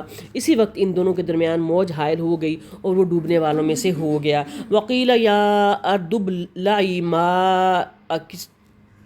ماءک، فرما دیا کہ اے زمین اپنے پانی کو نگل جا، اور اے آسمان، یہ اب اس کی ساری ڈیٹیل ہے بہت زیادہ، کہ اتنا بڑا طوفان آیا تھا کہ ہر چیز ختم ہو گئی تھی سوائے اس کشتی کے، صحیح ہے۔ پھر اس کی ڈیٹیل بھی آتی ہے کہ پتہ نہیں کتنے دن رہا تھا، اور پھر وہ سارے لوگ جو ہیں وہ اسی کشتی کے اوپر جو سامان موجود تھا اسی میں سے کھاتے تھے، اسی میں سے پیتے تھے۔ پھر دور سے ایک پرندہ ان کو نظر آیا، اس پرندے کی وجہ سے پتہ چلا کہ تھوڑی سی خشکی ہونا شروع ہو گئی ہے۔ پھر اللہ نے حکم دیا، کیا حکم دیا؟ ابلی کا مطلب یہ ہوتا ہے کہ نگل جا، نگل ہوتا ہے جیسے ہم کھاتے ہیں نا تو ہم چبا چبا کے کھاتے ہیں، تو آپ لوگوں نے جانوروں کو دیکھا ہوگا تو وہ ترم ترم سویلو کرتے ہیں، آگے نگلے جاتے ہیں۔ تو ایک تو پانی زمین میں جذب ہوتا ہے یا آسمان سے پانی آہستہ آہستہ تھمتا ہے۔ اب نگل جانے کا مطلب یہ کہ اللہ نے کہا کن، ہاں اللہ نے کہا کن، تو زمین نے سارا ہی پانی 1 منٹ میں نگل لیا، ٹھیک ہے۔ تو اگر ہمارا قرآن پہ ایمان ہو تو ہمیں اللہ سے ڈر کیوں نہ لگے؟ اے آسمان، کیا کہا، کتنے پیارے الفاظ ہیں، اے زمین اپنے پانی کو نگل جا، اور اے آسمان بس کر تھم جا۔ اسی وقت پانی سکا دیا گیا اور کام پورا کر دیا گیا، اور کشتی جودی نامی پہاڑ پر جا لگی، اور فرما دیا کہ ظالم لوگوں پر لعنت نازل ہو۔ ونادا نوح ربہ، نوح علیہ السلام نے اپنے پروردگار کو پکارا اور کہا کہ میرے رب، میرا بیٹا تو میرے گھر والوں میں سے ہے، یقیناً تیرا وعدہ بالکل سچا ہے اور تو حاکموں سے بہتر ہے۔ قال یا نوح انہ لیس من اہلک، اللہ تعالیٰ نے فرمایا اے نوح یقیناً وہ تیرے گھرانے سے نہیں ہے، اس کے کام بالکل ہی ناشائستہ ہیں۔ تجھے ہر وہ چیز نہ مانگنی چاہیے جس کا تجھے مطلقاً علم نہ ہو۔ میں تجھے نصیحت کرتا ہوں کہ تو جاہلوں میں اپنا شمار کرانے سے باز رہے۔ کتنی سخت تنبیہ کی گئی ہے نوح کو، دیکھا ہے۔ یہ چیز ہمیں، جو ہم اپنی اولاد سے بے تحاشا محبت کرتے ہیں نا، یہ چیز ہمیں قرآن ایک لمحہ کو ہمیں نصیحت کرتا ہے۔ کس طرح نصیحت کرتا ہے کہ آپ اپنی اولاد کی پرورش کی، آپ لگے رہے، بالغ ہونے تک آپ اس کے اعمال کے ذمہ دار ہیں۔ لیکن جب وہ بالغ ہو گیا نا، بالغ ہونے کے بعد بھی اگر وہ آپ کی بات نہیں سن رہا، چلے ہم بلاغت بچوں میں، لڑکیوں میں لگا لیں 16-17 سال، لڑکوں میں لگا، چلے ہم جو گورنمنٹ کی بلاغت کی عمر ہے 18 ایئرس لگا لیں، ٹھیک ہے، جو سائنٹیفکلی چلے کہہ لیں۔ 18 سال کے بعد اگر کوئی بچہ غلط راستے پہ پڑ گیا تو پھر آپ کو اس کے غم میں گھلنے کی اتنی ضرورت نہیں ہے۔ دیکھیں نا، اس کو آپ نے سکھا دیا، پڑھا دیا، سارا کچھ کر دیا، دعا کریں، لیکن اگر وہ اتنا ہی سرکش اور خود سر اور گمراہ ہو گیا ہے تو پھر اس کو اس کے حال پہ چھوڑ دیں۔ دیکھیں کیا کہا جا رہا ہے، کتنی حضرت نوح کو تنبیہ کی گئی ہے۔ یہی تو بات ہے، حضرت نوح باپ نہیں تھے، حضرت نوح دیکھیں نا، قرآن بتا رہا ہے نا، کیا کہہ رہے ہیں، حضرت نوح نے تو اپنے جذبات سے کہا نا کہ میرا بیٹا تو میرے گھر والوں میں سے تھا۔ تو اللہ تعالیٰ آگے کیا فرما رہے ہیں، انی اعیذک ان تکون فلا تسألنی ما لیس لک بہ علم، اے نوح مجھ سے وہ چیز نہ مانگ جس کا تجھے علم نہیں ہے، ٹھیک ہے، کہ وہ جس کا تجھے علم نہیں ہے، مطلقاً علم نہیں ہے۔ میں تجھے نصیحت کرتا ہوں کہ تو جاہلوں میں اپنا شمار کرانے سے باز رہ، کہ اگر تو اپنے اس سرکش بیٹے کا مجھ سے سوال کر رہا ہے کہ اللہ تو نے میرے بیٹے کو کیوں ڈبو دیا ہے، تو تجھے علم نہیں تھا کہ وہ کتنا سرکش ہے، صحیح ہے۔ یہ ہماری اولاد کے محبت کے امتحان ہے، لیکن وہ آپ کے اوپر اس کا گناہ نہیں ہے۔ آپ نے جب تربیت کی تھی نا، آپ نے صحیح کی تھی، ٹھیک ہے۔ اب یہ آگے وہی کہتے ہیں نا، ہم بار بار کہتے ہیں نا کہ نوح کے گھر جو ہے وہ سرکش بیٹا پیدا ہو گیا، اور فرعون کے گھر جو ہے وہ حضرت آسیہ آ گئی۔ ابراہیم علیہ السلام کس کی اولاد؟ ابراہیم علیہ السلام کس کی اولاد تھے؟ تو اس میں پھر ہمارے اعمال یہی آ جاتا ہے کہ ہمارے اعمال ہمارے ساتھ ہی ہونے ہیں، ہم اپنے اولاد کے، ہم کسی کے بھی اعمال کے ذمہ دار نہیں ہیں، جتنی ہم جی قال ربی انی اعوذ بک، آگے نوح علیہ السلام کی بات سنیں تمینہ باجی، جو آپ کہہ رہی تھی نا کہ وہ اولاد تھی، اب کیا کہا حضرت نوح علیہ السلام نے؟ نوح علیہ السلام نے کہا قال ربی انی اعوذ بکا، اے اللہ میں تیرے سے پناہ چاہتا ہوں، ان اسألک، اس پر کہ جو میں نے تجھ سے سوال کیا، مانگا، ما لیس لی بھی علم، جس کا مجھے علم ہی نہیں تھا۔ اے اللہ میں نے غلطی، اور پھر آگے وَإِلَّا تَغْفِرْ لِي، اور اگر تو مجھے نہ بخشے گا، وَتَرْحَمْنِي، اور تو مجھ پر رحم نہ فرمائے گا، تو میں خسارہ پانے والوں میں سے ہو جاؤں گا۔ اولاد کے امتحان ہے۔ حضرت نوح فوراً کہہ دیا اللہ تعالیٰ میں تجھ سے معافی مانگتا ہوں، میں تیری پناہ میں آتا ہوں کہ میں نے تجھ سے وہ مانگا جس کا مجھے علم ہی نہیں تھا، تو اللہ اگر تو مجھے بخشے گا نہیں، مجھ پر رحم نہیں کرے گا، تو میں تو خسارہ پانے والوں میں ہو جاؤں گا۔ یہ ہوتا ہے اصل ایمان والے کا ایٹیٹیوڈ، عمل، ٹھیک ہے۔ اللہ نے روکا تو فوراً ہی معافی پہ آ گیا، اللہ تعالیٰ مجھے نہیں علم تھا۔ فرشتوں کا بھی عمل تھا نا، سبحانک لا علم لنا، اللہ مجھے نہیں علم تھا، ہمیں نہیں علم تھا۔ قیل یا نوح اہبط، فرما دیا کہ اے نوح ہماری جانب سے سلامتی اور ان برکتوں کے ساتھ اتر جو تجھ پر ہیں اور تیرے ساتھ کی بہت سی جماعتوں پر، اور بہت سی وہ امتیں ہوں گی جنہیں ہم فائدہ تو ضرور پہنچائیں گے لیکن پھر انہیں ہماری طرف سے دردناک عذاب پہنچے گا۔ اب کہہ رہے ہیں کہ اے نوح کشتی سے اتر جاؤ جو تجھ پر، اب تیرے ساتھ بہت سی جماعتیں ہوں گی۔ اب ان میں کہا جاتا ہے کہ ان کے آپ کو پتہ ہے نوح کا ایک اور نام بھی ہے، میں وہی کہہ رہی ہوں کہ میری کلاس میں زیادہ لائق ہوتی جا رہی، مجھے فکر پڑ گئی ہے۔ ہاں آگے بولے، آدم ثانی بتائیں، آدم ثانی کیوں ہے؟ شاباش، یہ کہ حضرت آدم علیہ السلام تو سب سے پہلے آئے، دوسرے ثانی کا مطلب ہے دوسرے، ایک بتا سکتے تو وہ ہمارے باپ کہلائے، لیکن جب یہ آیا تھا نا، طوفان آیا تھا تو سب کچھ فنا ہو گیا تھا۔ تو پھر جو آگے انسان کی نسل چلی تھی نا، حضرت آدم علیہ، یہ حضرت نوح علیہ السلام کے جو دو بیٹے تھے نا سوار، ان سے شاباش، very very good, very good. اس کے لیے ان کو آدم ثانی کہا جا رہا ہے۔ انسانی کا نئے سرے سے جی، نئے نسل انسانی کا نئے سرے سے آغاز ہوا تھا۔ ان کو بیٹوں کے نام بھی ہیں، اس کا نام بھی بتایا گیا، اس کا نام یام بتایا گیا، اس کا لقب کنان بتایا گیا، جو ایمان نہیں لایا تھا، ٹھیک ہے۔ اتنی ڈیٹیل میں ہم نہیں گئے، ٹھیک ہے، تو ہم نے مین چیزیں پڑھ رہے تھے ہم، جی۔ تو آگے پھر کہا جا رہا ہے کہ تیری اب اس نسل میں سے بہت سی امتیں ہوں گی جنہیں ہم فائدہ تو ضرور پہنچائیں گے لیکن پھر انہیں ہماری طرف سے دردناک عذاب پہنچے گا، اگر وہ اس پر عمل نہیں کریں گے تو پھر ہم دردناک عذاب بھی ملے گا۔ اب پھر یہ نبی پاک صلی اللہ علیہ وسلم پہ آ گیا، سارا قصہ سنانے کے بعد کیا کہا جا رہا ہے؟ تلکا من انباء الغیب نوحیہا الیک، یہ خبریں غیب کی خبروں میں سے ہیں جن کی وحی ہم آپ کی طرف کرتے ہیں، انہیں اس سے پہلے آپ جانتے تھے اور نہ آپ کی قوم، اس لیے آپ صبر کیجئے، صبر کرتے رہیے، یقین مانیے کہ انجام پرہیزگاروں کے لیے ہی ہے۔ کیا میں نے کہا تھا؟ میں نے کہا تھا کہ پہلے اللہ کے نبی کو ان قوموں کی حالت، ان قوموں کی تکذیب کی جو ساری جو تکلیفیں، انبیاء کی تکلیفیں بتائی جائیں، پھر اینڈ میں پھر اللہ کے نبی کو تسلی دی جاتی ہے۔ کیا تسلی دی جاتی ہے؟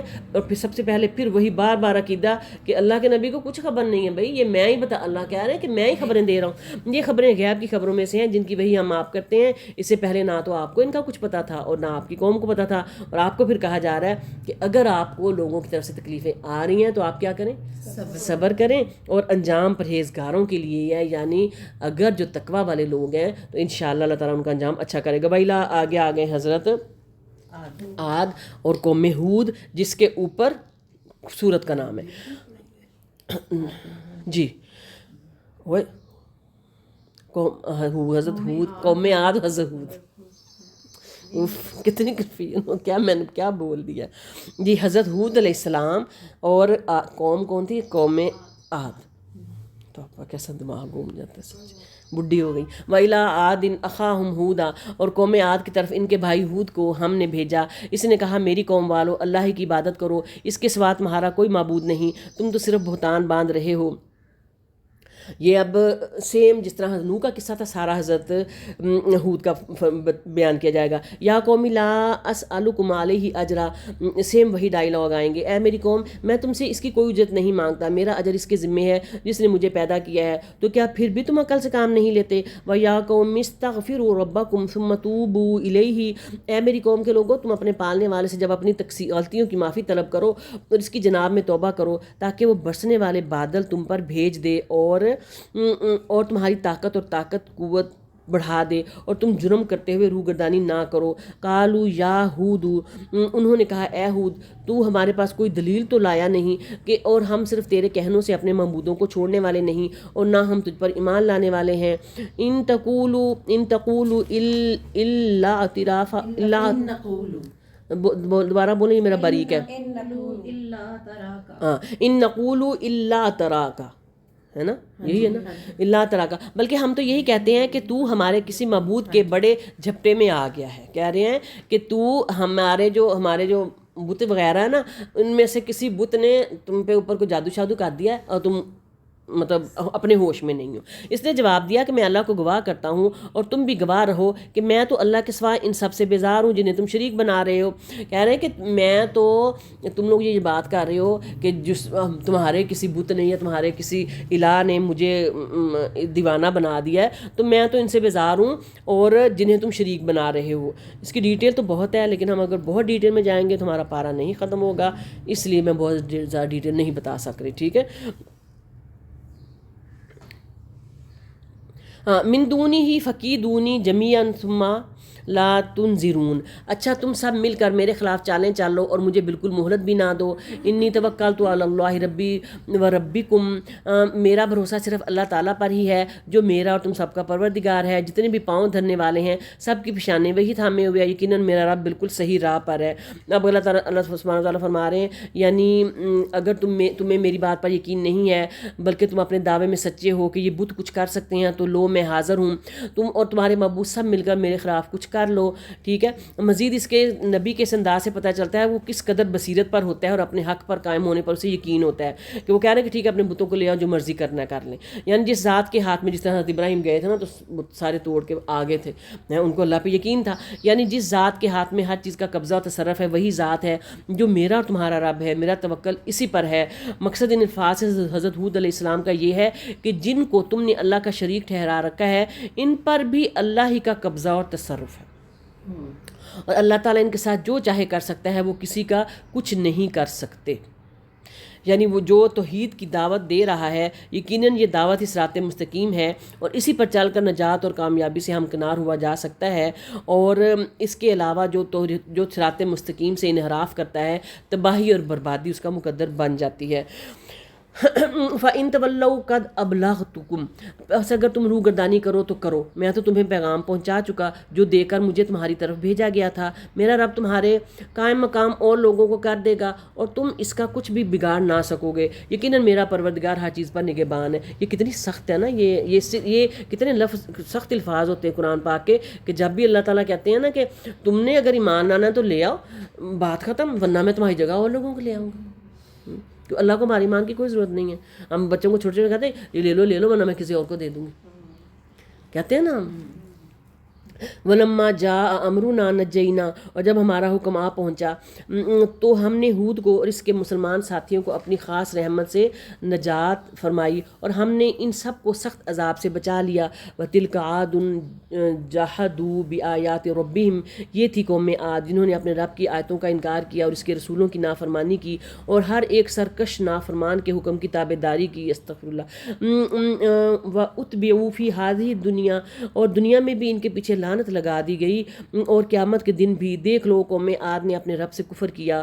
ہود کی قوم عاد پر دوری ہو. استغفر اللہ.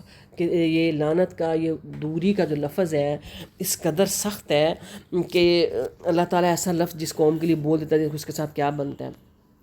ٹھیک ہے. پھر ان کے عذاب کا تو آپ کو پتہ تھا کہ کیا ان کے اوپر عذاب آیا تھا، کہ ان کے اوپر تیز آندھی کا عذاب آیا تھا جس کی وجہ سے حضرت ہود علیہ السلام کی قوم عاد کو تباہ کیا گیا تھا اور حضرت ہود پر ایمان لانے والوں کو بچا لیا گیا تھا. یہ کہا جاتا ہے کہ یہ بہت لمبے اونچے تھے، تو جب عذاب آیا تھا تیز آندھی کا تو یہ یوں گرے پڑے تھے جیسے کھجور کے تنے گرے پڑے. کھجور کے تنوں سے کیوں تشبیہ دی گئی تھی؟ وہ بھی لمبے ہوتے ہیں، سیدھے لمبے، مضبوط ہوتے ہیں، طاقتور ہوتے ہیں اور لمبے ہوتے ہیں. اور اگر کھجور کا تنا گر سکتا ہے تو مطلب کتنا سخت عذاب ہوگا. کہ کھجور کا تنے کو جو ہے نا، کھجور کے درخت کو کہا جاتا ہے شجرہ طیبہ. کھجور کا درخت جو ہے نا وہ جس طرح مومن سے خیر پھوٹتی ہے نا، اس طرح کھجور کے درخت سے ہر طرف سے خیر پھوٹتی ہے. کھجور کا درخت اونچا ہوتا ہے، لمبا ہوتا ہے اور اس کی شاخیں ہر طرف پھیلی ہوتی ہیں اور وہ ارد گرد سے جو کاربن ڈائی آکسائڈ لے کے اس کو آکسیجن بنا کے انسانوں میں تقسیم کر رہا ہوتا ہے، اور پھر جو اس کے پھل جو ہیں وہ بھی نکل ہوتے ہیں، تو اس کی ٹہنیوں سے یہ جو ٹوکریاں بنتی ہیں، اس کی چھال سے پتہ نہیں کیا ایک اور بات ہے جڑیں کہ اس کا جو تنا ہے نا وہ بالکل اسٹریٹ ہوتا ہے، کوئی اس میں خلل نہیں ہوتا، سیدھا چل، اور اس کی جڑیں جو ہے نا وہ زمین میں نیچے بہت گہری ہوتی ہیں۔ تو جڑیں گہری ہونے کی بھی ایک کیا ہے کہ جو مومن ہوتا ہے نا وہ اوپر سے مومن نہیں ہوتا،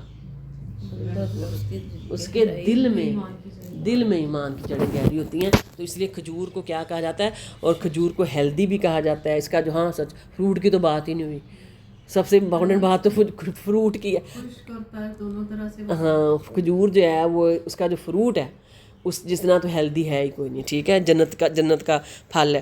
تو کہا جا رہا ہے کہ کھجور کے درختوں کے تنوں کی طرح یہ گر پڑے تھے، اور پھر جب ہلاکت کی بات کی گئی ہے، تباہی کی بات کی گئی ہے، تو پھر اسی درخت کی اگزامپل دی گئی ہے، صحیح ہے۔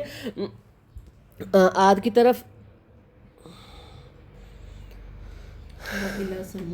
نہیں وہ میں پیچھے دیکھ رہی تھی کہ حضرت عاد کا، جی ٹھیک ہے، حضرت ہود کے بارے میں بات پڑھ رہی تھی، بس وہ حضرت ہود کا قصہ ختم ہو گیا۔ اب آگے چلتے ہیں۔ وَإِلَىٰ ثَمُودَ أَخَاهُمْ صَالِحًا، اور قوم سمود کی طرف ان کے بھائی صالح کو بھیجا۔ اس نے کہا کہ اے میری قوم، تم اللہ کی عبادت کرو، اس کے سوا تمہارا کوئی معبود نہیں، اسی نے تمہیں زمین سے پیدا کیا ہے اور اسی نے اس زمین میں تمہیں بسایا ہے، بس تم اس سے معافی طلب کرو اور اس کی طرف رجوع کرو، بے شک میرا رب کبھی قریب اور دعاؤں کو قبول کرنے والا ہے۔ سیم میسج ہر پیغمبر کی طرح۔ قالوا یا صالح قد کنت، انہوں نے کہا اے صالح، اس سے پہلے تو ہم تجھ سے بہت کچھ امیدیں لگائے ہوئے تھے، کیا تو ہمیں ان کی عبادتوں سے روک رہا ہے جن کی عبادت ہمارے باپ دادا کرتے چلے آئے؟ ہمیں تو اس دین میں حیران کن شک ہے جس کی طرف تو ہمیں بلا رہا ہے۔ اب حضرت صالح کی قوم کہہ رہی ہے کہ جب دیکھیں نا، جب کوئی پیغمبر بنتا ہے نا تو اس پیغمبر میں پہلے بھی کوئی نہ کوئی امپورٹنٹ نشانیاں، اور اس کا کردار مضبوط، اس کا جسم مضبوط، سچائی، خوبصورتی، ہر چیز اس شخص میں موجود ہوتی ہے نا۔ تو جو اس کی قوم ہوتی ہے، جو جوان بڑا ہوتا ہے تو وہ جو بڑے بزرگ ہوتے ہیں نا وہ جوانوں سے آس لگا لیتے ہیں کہ اب اس نے میرے اس گھر کو تناور کرنا ہے، میرے اس دین کو تناور کرنا ہے، میرے اس، ایسے ہی ہوتا ہے نا کہ ہم اپنی اولادوں کو لگاتے ہیں نا۔ تو اب جو حضرت صالح تھے تو ان کی قوم کے لوگ کہہ رہے ہیں کہ ہم تو تم سے بڑی امیدیں لگائے ہوئے تھے، لیکن تم نے کیا کیا؟ امیدیں کیا لگائے ہوئے تھے کہ جس دین پر وہ چل رہے تھے تم ہمارے دین کو آگے بڑھاؤ گے، لیکن تم نے کیا کیا؟ آپ نے کیا کیا؟ تم نے تو ہمیں اور ہی طرف بلا لیا، باپ دادا کے دین سے روک دیا۔ قال یا قومی ارأیتم، اس نے جواب دیا کہ اے میری قوم کے لوگوں، ذرا بتاؤ تو، اگر میں اپنے رب کی طرف سے کسی مضبوط دلیل پر ہوا، اس نے مجھے اپنے پاس سے رحمت عطا کی ہو، پھر اگر میں نے اس کی نافرمانی کر لی تو کون ہے جو اس کے مقابلے میں میری مدد کرے؟ تم تو میرا نقصان ہی بڑھا رہے ہو۔ کیسے سارے پیغمبروں کے ڈائیلاگز چھوٹے چھوٹے لفظوں کے ساتھ سیم ہے نا، سمجھ آ رہی ہے نا کہ کیا پیغمبروں کے اوپر بیتی ہے، اور کیا پیغمبروں کا، ہر پیغمبر کا کیا پیغام تھا، اور ہر پیغمبر کے ساتھ ہر قوم کی قوم نے سیم ہی سلوک کیا۔ کہہ رہے ہیں کہ اگر میرے دل میں اللہ نے مجھے نبوت ڈالی ہے یا سارا کچھ ڈالا ہے تو میں اس کی نافرمانی کیوں کروں؟ ہیں تو پھر اگر میں اس کی نافرمانی کر لوں تو کون ہے جو اس کے مقابلے میری؟ کیونکہ اس طرح ہوتا ہے نا کہ پیغمبروں کو اللہ تعالیٰ علم الیقین کے لیے نا کچھ نشانیاں بھی دکھا دیتے ہیں۔ جس طرح اللہ کے نبی دوزخ و جہنم کا مشاہدہ کر رہے تھے، تو اب ان کو مشاہدہ کس لیے کروایا گیا تھا؟ کہ ان کا دین، ان کا ایمان مزید مضبوط ہو جائے، ٹھیک ہے۔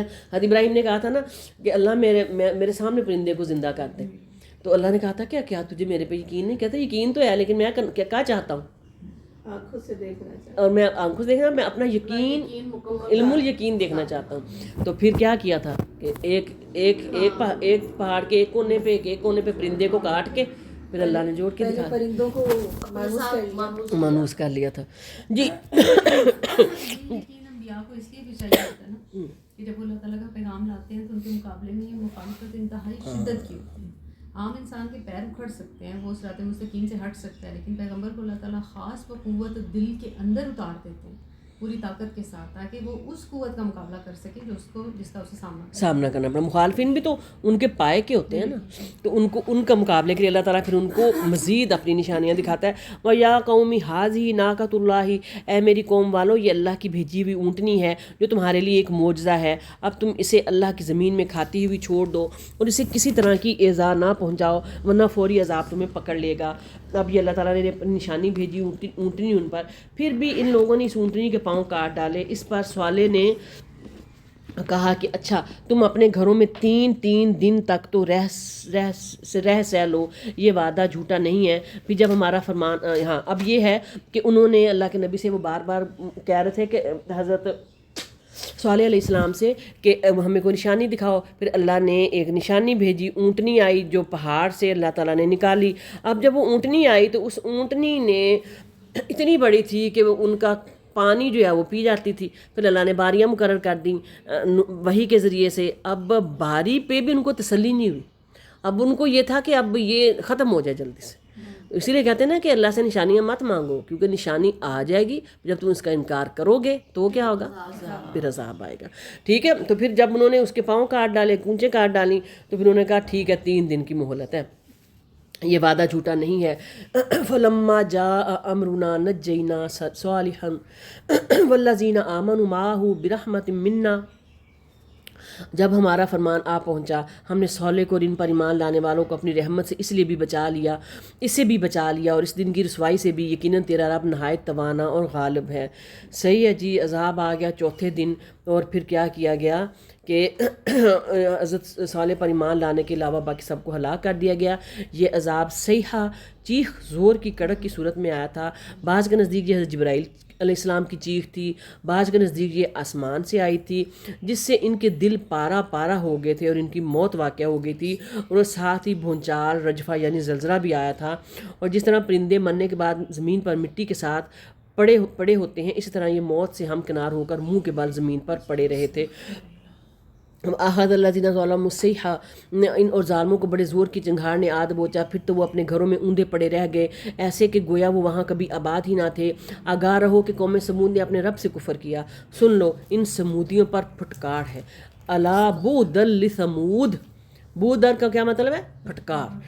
وَلَقَدْ جَاءَتْ رُسُلُنَا، اور ہمارے بھیجے ہوئے پیغمبر ابراہیم کے پاس خوشخبری لے کر پہنچے اور سلام کہا، اور انہوں نے بھی سلام کا جواب دیا اور بغیر کسی تاخیر کے گائے کا بھنا ہوا بچڑا لے آئے. بڑا مزے کا یہ آیت لگتی ہے بھنا ہوا بچڑا سن کے.